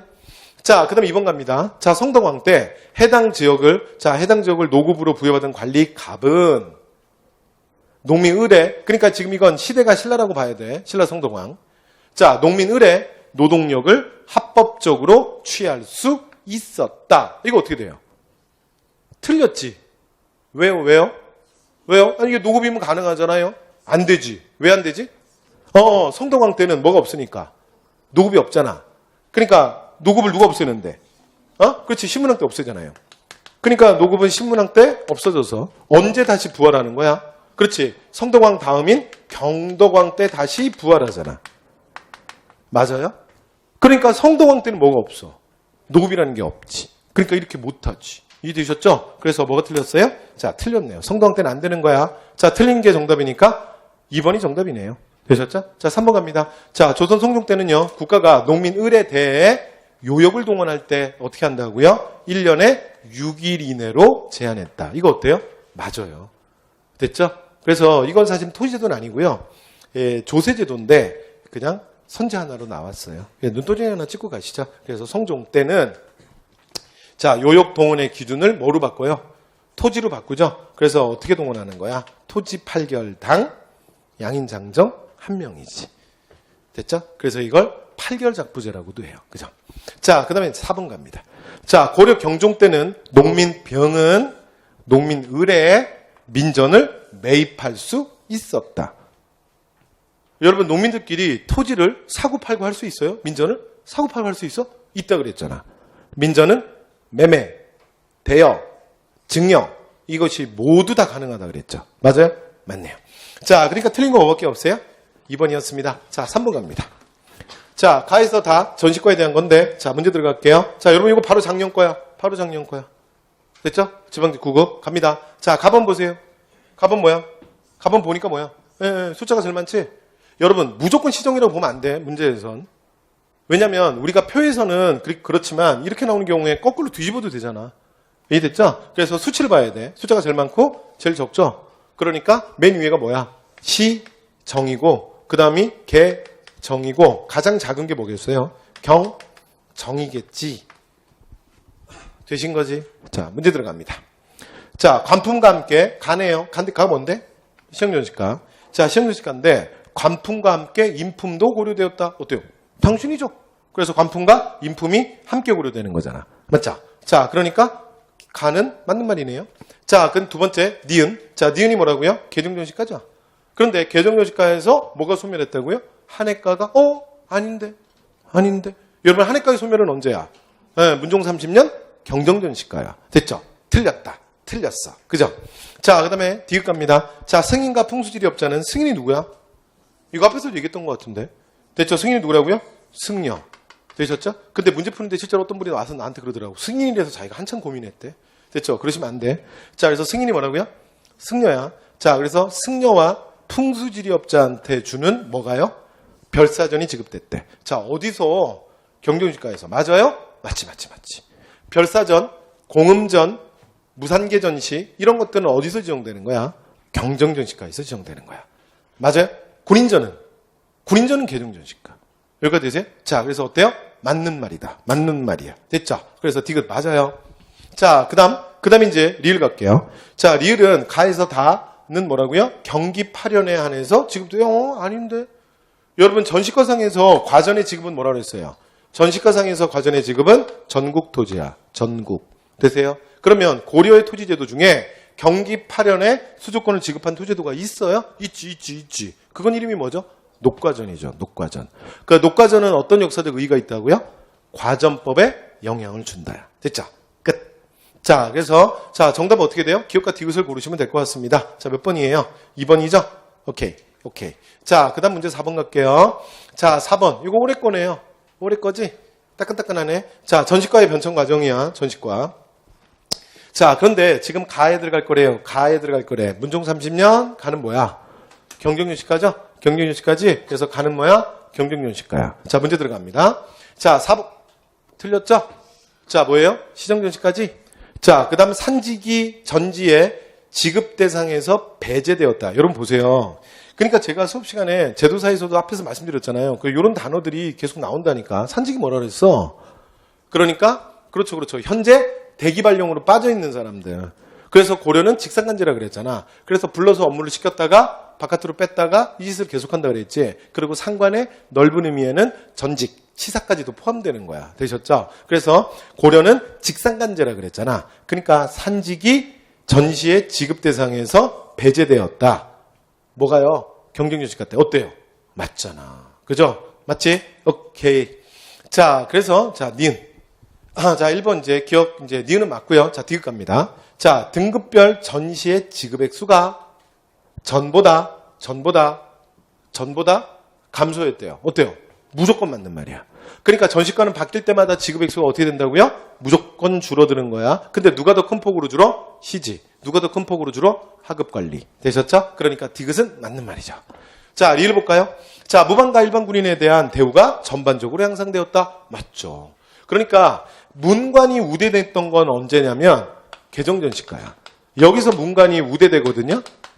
됐죠? 그래서 여기에 반동이 경정전시가에서 나오는 거야.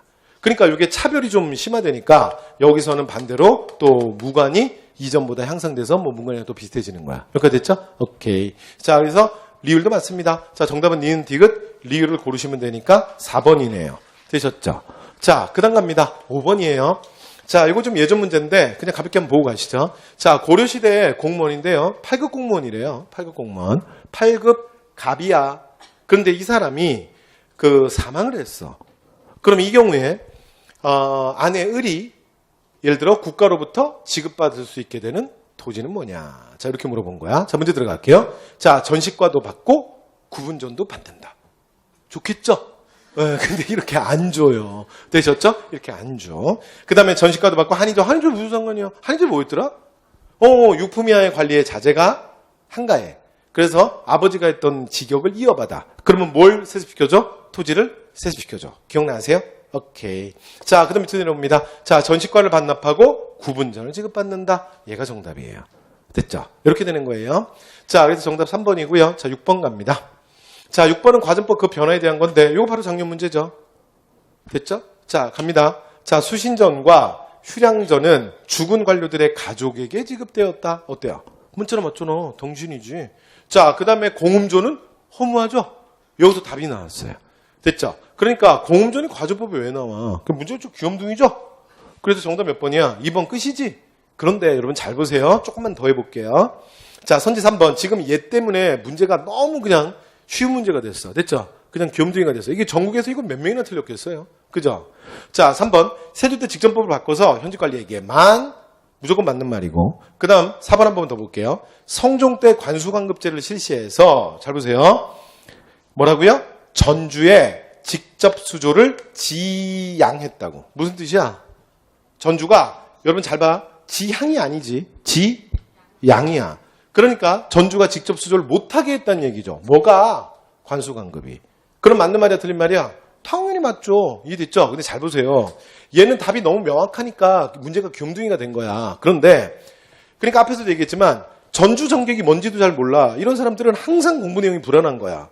그러니까 나중에 여러분 이 선지가 문제가 다른 데로 바뀌잖아? 그러면 아무렇지도 않게 똑같이 맞다고 하는 사람도 있는데 이것 때문에 고민하는 사람도 생기는 거야. 이해됐죠? 그래서 여러분 그 용어를 자꾸 외우는데 너무 집착하지 마시고 그러니까 기본적인 토지제도가 뭔지 좀 알고 계셔야 돼. 됐죠? 그러니까 이 문제는 얘 때문에 쉬워졌지 선지가 바뀌면 얘기가 달라질 수 있어. 이해됐죠? 자, 문제 들어갈게요. 그 다음 문제입니다. 7번입니다. 자, 7번. 자, 다음 제도와 관련된 설명으로 옳은 것을 보기에서 고르면 시작할게요. 자, 문종 때 설정된 구역을 자 기준으로 경기에 소속된 군현들을 좌도와 우도로 나누어. 자, 그 다음에 여기에 과전을 설치해. 그래서 1품에서 9품에서 산재기 1까지 관리를 18가로 나눠요. 자, 그래서 경성에서 왕조 시비하는 자는 과에 따라 토지를 받는데 1례가 그러니까 제내대장. 자, 문화 시중에 이르기까지. 자, 그래서 뭐 150. 그 다음에 19상은 10례. 뭐예요 이거?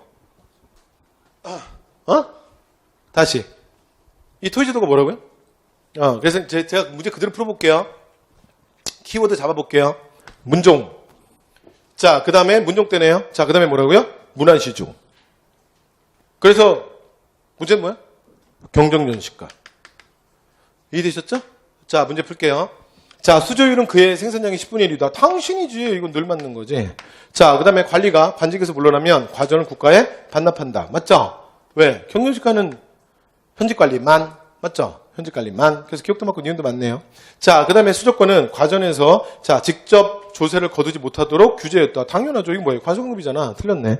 자, 관리의 유가족 수신유증이 뭐야? 이거 과전법인데? 됐죠? 틀렸죠? 그래서 정답 몇 번이에요? 기억, 니은. 정답 몇 번? 1번. 이렇게 되는 거야. 됐죠? 그리고 답지를 봤어. 그랬더니 뭐야? 답지가 틀렸어요. 답지 뭐라고 돼 있어요? 2번이라고 돼 있는데요? 이렇게 되는 거예요. 무슨 말인지 알겠어요? 아무도 반응 없고 나 혼자 뭐해? 저 좀 보세요. 무슨 말인지 알겠어요? 한 번만 더. 제가 뭐 했냐면요. 시간이 없으면 좀 더 천천히 하면 좀 더 리얼한 느낌을 줄 수 있었는데 자, 보세요. 이렇게 푸는 거 아니에요. 이 문제는 그 문제가 아니에요. 그러니까 사료를 볼 때 여러분 앞에서 말씀드렸지만 전시과랑 가전법이 비슷해요. 그러니까 조선의 건국의 주체들이 엄청나게 파격적인 토지제도를 만든 게 아니야. 앞에서 말했잖아. 그러니까 91년 나름대로 1391년에 타협을 한 거라니까. 그러니까 기득권 세력들을 끊어 안아야 되잖아. 그런데 대신에 무조건 세왕조 개창으로 간다는 거지. 그러니까 고려라는 배에서는 무조건 내려라야. 그래서 실제로 과전법이 왜 어렵냐면 전시과랑 비슷하다니까. 보세요. 그래서 여러분 이 사료도 지금 과전법의 아주 대표적인 사료야. 그러니까 키워드가 천천히 제가 다시 읽어볼게요. 문종 때 설정한 구역을 기준으로 잘 보세요. 이 말은 지금 이게 문종 때라는 얘기가 아니야. 그러니까 이 제도가 만들어지는데 그 전에 토지제도가 있는데 그 전에 토지제도는 문종 때 설정된 구역으로 했다라는 거지. 이해됐어요? 그러니까 지금 만드는 이 제도는 그걸 기준으로 하겠다는 거야. 그런데 변화를 준 거야. 뭐라고 변화를 줬냐면 어떻게 변화를 줬냐면 경기에 소속된 9년이야. 이게 키워드야. 굉장히 중요한 키워드죠. 뭐라고요? 경기에 소속된 9년이에요. 됐어요? 그래서 경기가 핵심이야. 그럼 이게 뭐가 아닌 거야? 전시가가 아닌데? 전시가는 뭔데? 전시가는 뭔데? 전시가는 전국의 토지를 분급하잖아. 여기까지 돼요? 한 번만 더 갈게요. 그래서 좌도와 우도를 나눠서 과전을 설치하는 대로 잘 봐. 이런 단어 있지? 과전을 설치하는 거. 이걸로는 전시가인지 과전법인지 전혀 구별 못하는 거야. 왜냐면 똑같잖아. 이건 전시가 과전법 똑같으니까. 이해돼요? 자, 계속 갑니다. 그래서 1품에서 9품까지, 자, 그래서 뭐라고요? 자, 산지계 1위까지 관리를 18가로 나누어. 이런 것도 사실은 거의 조선이랑 느낌 비슷하지. 그러니까 패스. 그 다음에 경성에 살면서, 경성이란 말이 이상해. 일단 저거 거슬리죠. 그 다음에 두 번째, 왕실을 시비하는 자, 과에 따라 토지를 받는데, 제내대장은 문화시중부터 이르기까지. 자, 일단, 관품이 가장 높은 자는 얼마를 받아요? 150개월인데. 전시가는 150개월이 아닌데. 그 다음에 군무 산지계 1위까지 가장 조금 주는 사람은 10개월을 받는데. 뭔지 아시겠어요? 과전법이에요. 그러니까 얘는 뭐가 아니야? 경정유치가가 아니야. 근데 무슨 뭐 문화시중 같은 게 있어요. 이때니까. 왜? 과전법이 먼저잖아. 조선이 아직 건국되기 전이잖아. 그러니까 중소문화성의 문화시중이라는 게 존재하지. 이해되시죠? 네. 이거 중소문화성 이런 거 없어지잖아요. 원가석기에. 아니 다시 만들어지잖아. 공민왕이 관제를 다시 복구하잖아요. 그죠? 그러니까 중소문화성 문화시중 있는 거지. 그 뒤로. 됐죠? 그러니까 이건 언제야? 공양왕 때 얘기야. 공양왕 때. 고려 공양왕. 이해되시죠? 자, 갑니다. 자, 그러니까 기억은 당연히 맞는 말인데요. 뭘 건드리면 안 되는 거야? 문제의 핵심은 뭐냐면요. 문제의 핵심은 뭘 안 건드려? 니은을 건드리지 않는다야. 됐죠? 그래서 기억은 맞고요. 니은을 건드리시면 안 되고요. 그 다음에 디귿은 뭐 너무 틀린 거고요. 그죠? 확실히 틀린 거고. 그 다음에 이제 리을이 뭐예요? 맞는 말이죠. 과전은 수신전과 휴량전이 핵심 키워드라 그랬죠? 그래서 정답 기억과 리을이었습니다. 자, 그래서 정답 뭐 고르시면 돼요? 2번 고르시면 돼요. 됐죠? 네, 그래서 함정에 빠지지 마시고 그 다음에 한 번만 더. 여러분 지금 이게 고려사 식화지 내용인데 여러분 지금 나랑 이렇게 문제 풀면서 한번 봤지? 그러면 여러분들이 이거 까먹을 것 같아? 여러분 이거 다음에 또 나오지? 여러분 틀릴 것 같아? 안 틀려. 그러니까 사료는 수업을 하면서 보고 문제를 풀면서 틀린 사료는 휘발성이 강하지 않아. 안 틀려요. 여러분 나중에 똑같은 실수 또 하실 것 같아요? 안 한다니까. 자, 뒤로 넘어갈게요. 자, 그 다음에 8번입니다. 그래서 아까 아니다. 자, 일단 바로 들어갈게요. 8번 가에 들어갈 제도예요. 갑니다. 과전, 직전이죠. 자, 직전법 관련된 문제네요. 자, 문제 들어갈게요. 자, 그래서 가에 들어갈 거 뭐야? 직전법입니다. 해당 지역의 조세와 말도 안 되죠? 네, 죽었죠? 되셨죠? 역징발권이 왜 나와? 이게 그럼 뭐야? 노급이나 시급이잖아. 자, 그 다음에 현직관리에게 한해서 수조권 지급하는 거. 어때요? 맞잖아. 자, 그 다음에 국가가 직접 세금을 거둬서 관리에게 지급해. 이게 뭔데? 관소관급이죠? 자, 그 다음에 관풍이 이건 뭐야? 전시과잖아, 전시과. 그 다음에 그 중에서도 시정전시과네. 되셨죠? 자, 그래서 정답 몇 번이에요? 2번이었습니다. 되셨죠? 법원직 문제였고 9번 갑니다. 자, 다음 폐단을 시정하기 위해 시행된 정책. 여기서 한마디만. 여러분 앞에서 제가 이 제도를 얘기할 때 가장 대표적인 사료가 하나 있다 그랬어. 그래서 제가 수업 시간에 읽어드렸고 그 다음에 두 번째 하나는 문제로 보여드릴게요 라고 얘기했어. 자, 문제로 들어갑니다. 자, 문제 이렇게 되는 거야. 자, 과전에서는 전주가 세금을 거둘 때 사람을 보내서 현지조사를 하고 근데 이 사람들이 뭐야? 과중하게 거두고 있어. 그러니까 원래 정해진 규칙대로 거두지 않고 과중하게 거두고 있어. 그리고 그 밖에 막 잔물도 거둬. 그거 말고도 농민들을 괴롭히네. 그래서 농민으로 하여금 사원부에게 그러면 그런 일을 만약에 피해 사례가 있다면 신고하세요. 고발하세요. 라고 얘기했는데 그게 일일이 되겠습니까? 그래서 이러한 폐단이 끊이지 않고 있습니다. 이렇게 얘기했어요. 그럼 보세요. 이렇게 얘기한 다음에 그 폐단을 시정하기 위해 시행된 정책이잖아. 그러면 어떻게 가야 돼? 지금 농민들이 누굴 만나서 피해를 보고 있어? 전주를 만나서 피해보고 있지? 그럼 어떻게 해야 돼? 전주를 못 만나게 해야지. 그러면 이거에 대한 정책으로 어떻게 가야겠어요? 관수, 관급으로 가야겠지. 이해되시죠? 자, 그래서 관수관급제를 찾으시면 돼요. 됐죠? 그래서 관수관급에 대한 두 번째 유명한 사료였습니다. 여기까지 되시죠? 자, 문제 바로 들어갈게요. 현직관리에게만 수조권을 지급하였다. 이거 뭐야? 직전법이잖아. 틀렸죠? 자, 그 다음에 과전의 지급 대상 토지를 경기도에 한정했다. 이건 원래 과전법 할 때 얘기잖아. 자, 그 다음에 토지 비옥도 있더라. 넌 또 왜 나왔니? 얘가 뭐예요? 세종 때 공법, 전분 육등법이죠. 되셨죠? 자, 그 다음에 관청에서 세금을 거두어 수조권자에게 지급하였다. 이게 뭐예요? 이게 관수관급이잖아. 됐죠? 그래서 정답 몇 번? 정답은 4번이네요. 되신 거죠. 자, 그 다음 문제 10번입니다. 자, 이 법령과 관련된 건데, 자, 이제 근현대사 파트예요. 자, 요거 문제 3개 풀고 마칠게요. 자, 문제 들어갑니다. 자, 2009년도 국가직 7급 문제인데, 자, 문제 들어가 볼게요. 여러분, 요 문제 되게 좋아. 그래서 요 사료는 직접 봐야 돼. 됐죠? 갑니다. 자, 시작해 볼게요. 전답, 살림, 천택, 가옥 등을 매매, 양도하는 경우 뭐라고요? 뭐라고? 뭘 반납해야 돼? 관계를 반납해야 돼. 그 다음에 소유주가 관계를 받지 않거나, 그럼 소유주가 관계를 받는데, 그럼 소유주가 갖고 있는 거네? 이게 뭐야? 토지에 대한 소유권을 인정받는 문서예요. 되셨죠? 그래서 요 관계를 다른 말로 뭐라고도 한다? 지계라고 해요. 됐죠? 그래서 지계가 보이는 순간 무조건 뭐가 되는 거야? 광무개혁의 양전지계 사업이 되는 거야. 됐죠? 그러니까 소유권 관련된 증명서를 주는데 그걸 뭐라 그런다? 지계라 그래. 그러니까 지계는 오직 어디밖에 없어? 광무개혁 때 양전지계 사업밖에 없어. 그러니까 지계가 보이면 무조건 광무개혁이야. 여기가 됐지? 그런데 보세요. 원사료를 보지? 원사료는 지계라는 단어가 없어. 됐죠? 원사료는 지금 보시는 것처럼 관계라는 단어로 나와.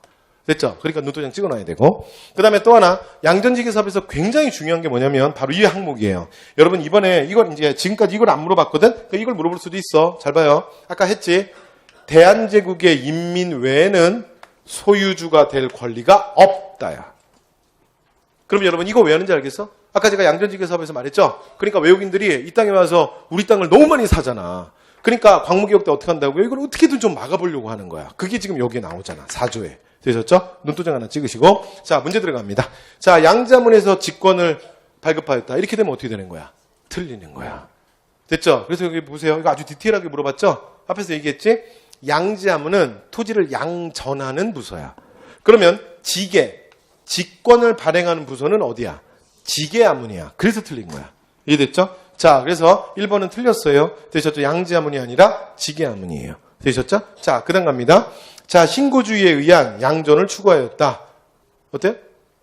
어때요? 네, 아니죠. 신고주의에 의한 양전은 이건 어디 얘기야? 일제강점기 토지조사 사업 얘기야. 이해됐죠? 그러니까 토지조사 사업만 특이하게 신고주의잖아. 그러니까 여러분 보세요. 신고주의, 그러니까 토지를 측정하는데 토지 소유주한테 신고 원칙을 하는 건 이거밖에 없어. 근데 여러분 이게 논리가 있다 그랬잖아. 논리가 뭐냐면, 야, 니네 땅 주인 있냐? 이게 논리라니까. 야, 고대 노지 사회에 무슨 소유권자가 있냐? 있어? 그러면 니네가 증명해봐. 이 논리이기 때문에 이게 가능한 거야. 이해됐죠? 오케이. 3번 갑니다. 자, 전국의 9년을 대상으로 해서 양전을 완료했다. 아닌데. 이게 어떻게 되는 거예요? 답이 바로 밑에 있다. 다행히. 그죠? 러일 전쟁으로 일부 지역에서만 하고 중단됩니다. 그래서 정답 몇 번? 4번이었습니다. 되셨죠? 네. 자, 11번입니다. 자, 가나사업의 공통분모인데요. 자, 가볼게요. 지계 업무는 소관, 지방에 가서 실시해야 돼. 전답, 살림, 천택, 가옥을 측량하고 저쪽 나왔네요. 그럼 이건 뭐예요? 자, 지계 보였다. 끝. 자, 뭐라고요? 양전 지계 사업이지. 대한제국에. 맞아요? 자, 그 다음에 두 번째 갑니다. 토지 소유자는 조선 총독이 정하는 기간 내에, 이거 아까 봤다. 이 얘기 뭐예요?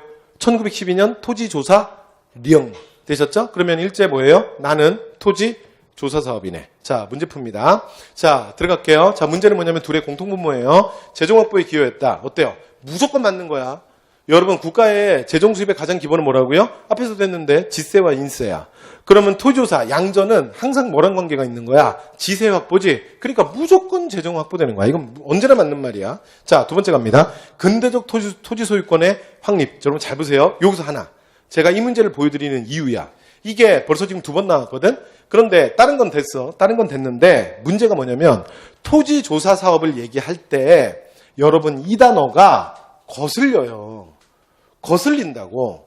그런데 벌써 2번이나 나왔어. 그러니까 토지조사 사업에서 근대적 소유권의 확립이란 말이 나오면 그냥 맞다고 봐주는 거야. 이해됐죠? 맞는 말이야. 맞는 말. 그러니까 이 문제는 제가 얘 때문에 갖고 온 거야, 지금. 그러니까 토지조사 사업이 여러분들이 너무 이제 지세 확보, 그 다음에 토지 약탈, 여기에만 우리가 포커스를 맞추니까 이 문장이 굉장히 거슬린다고. 되세요? 근데 이게 처음 나온 게 아니야. 노장 찍어야 돼. 자, 3번 갑니다. 자, 토지 매매가 보다 쉽게 이루어질 수 있었다. 맞죠? 왜냐면 소유주가 관계를 발급받고 그 관계를 통해서 매매를 하니까 이제 매매가 조금 더 명확하고 쉬워지는 거죠. 그 다음에 일본의 토지조사 사업은 말씀드렸잖아요. 소유권 중심으로 단순화시켜서 이거 무조건 그러니까 토지 전용 매매를 쉽게 한다 그랬잖아. 그죠? 그러니까 양쪽에 다 맞습니다. 자, 그러나 경자 유전의 원칙을 실현하기 위한 건 아니죠. 됐죠? 그래서 이건 지주제 모순을 해결해야 될 거 아니야. 그래서 정답 몇 번? 4번이었습니다. 자, 마지막 문제입니다. 자, 미수신 개혁과 관련된 거예요. 자, 이거 마지막 문제예요, 오늘의. 자, 미수신 개혁에 대한 겁니다. 자, 정부는 재헌헌법에 자, 근거해서 46년 6월에 자, 이거 이제 시간이나 한번 봐주시죠. 언제예요? 49년, 아니, 제가 발음을 잘못했네요. 49년 6월. 그리고 시행은 50년 3월부터 시행되는 거야. 6.25 바로 직전에 3월부터. 그러니까 시행을 하다가 6.25가 터져. 여기까지 됐죠? 자, 법률 31호에 근거해서 농지를 농민에게 적절히 분배하는 뭘 한다고요? 개혁을 추진한대요. 자, 근데 그것을 통해서 자, 이제 농가 경제 자립과 농업 경쟁의 증진, 자, 농업 생산의 향상, 뭐 이런 균형과 발전을 도모할 거래. 여기까지 되세요? 자, 그러면 이 개혁은 뭐겠어요? 이 개혁은 뭐가 되는 거야? 이승만의 농지개혁이 되는 거죠. 됐죠? 그래서 남한의 농지개혁이 되지. 되셨죠? 자, 선지 들어갈게요. 자, 첫 번째. 귀속농지의 관리기구인 신안공사를 해체했다라고 돼 있는데 여러분 신안공사는요. 요거 하나 기억하셔야 돼요. 이게 나중에 기출문제 풀다 보면 알게 되는데 신안공사는 하는 일이 뭐냐면 귀속재산을 관리하는 기구야. 또 다른 말로 해서 귀속재산은 뭐라고 부르냐면 적산이라고 불러. 그러니까 이거 다음번에 한번 얘기할게요. 귀속재산 적산은 뭐냐면 1945년 8월 15일 일왕 히로히토가 무조건 항복을 선언하면서 2차 대전에서 일본이 패망을 했지. 그리고 나면 일본 애들은 짐 싸가지고 일본으로 빨리 넘어가야 되거든? 그렇지 않겠어? 왜냐면 일제강점기에 얘네들이 우리의 그 한반도에 들어와서 가지고 있었던 땅, 공장, 기타 등등. 여러분 이거 매매 될 것 같아? 여러분 그걸 누가 사?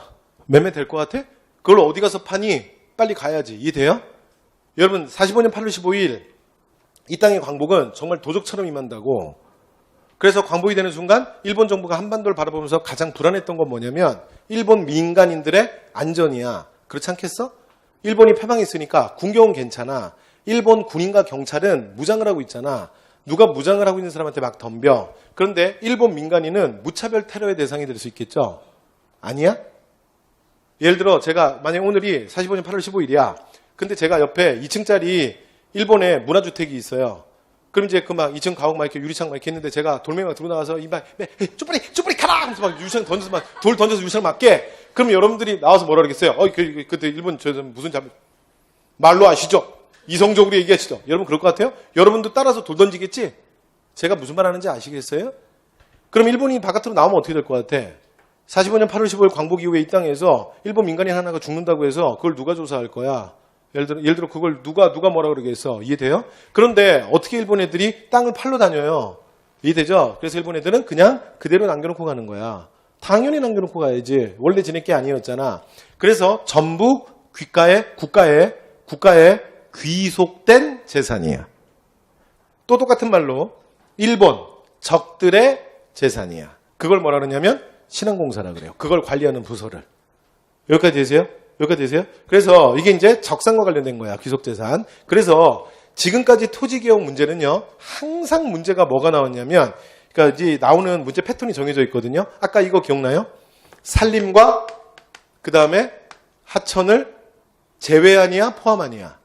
예, 제외한. 근데 이제 맨날 오답에 뭐라고 나오냐면 포함한. 이해됐죠? 한 번만 더. 북한의 토지개혁이 먼저야? 남한이 먼저야? 그런데 북한의 토지개혁에 북한에 영향을 주었다. 그러면 시간이 안 맞지? 무조건 틀리는 거야. 무조건 틀리는 거야. 그 다음에 신안공사가 어쩌고 저쩌고 하고 나오죠? 무조건 틀리는 거예요. 신한공사는 토지개혁이랑 아무 상관없어. 무슨 부서야? 귀속재산, 적산관리부서야. 이해됐어요? 그래서 여기 맨날 시험에서 물어보는 게 정해져 있어요. 대표적인 거 해봤는데 나중에 여러분 기출문제 풀어보세요. 제 말이 무슨 말인지 알게 될 거야. 자, 문제 들어갈게요. 2번입니다. 자, 3정보 이하의 농지는 매수 대상에서 제외된다. 맞습니다. 3정보까지 가질 수 있잖아. 내가 이 정보를 갖고 있잖아요. 내가 토지를 갖고는 있는데 이 정보 갖고 있다. 그럼 이건 대상이 아니야. 이해됐죠? 자, 그 다음에 3정보 이상의 농지를 이 농지 중에서 이미 매도한 경우가 있어요. 그러면 이 경우에는 그럼 어떻게 되느냐? 계획에서 제외되는 거 맞아. 그래서 농지개혁이 나만의 농지개혁의 한계 중에 하나야. 왜냐하면 지주, 소위 말해서 가진 자들은 이 정보가 먼저 있었던 사람들이 많거든요. 그러면 이게 곧 생길 거 아니야. 그러면 어떡하냐면 자기 갖고 있는 땅을 조금 싼 값이라도 미리 터는 거야.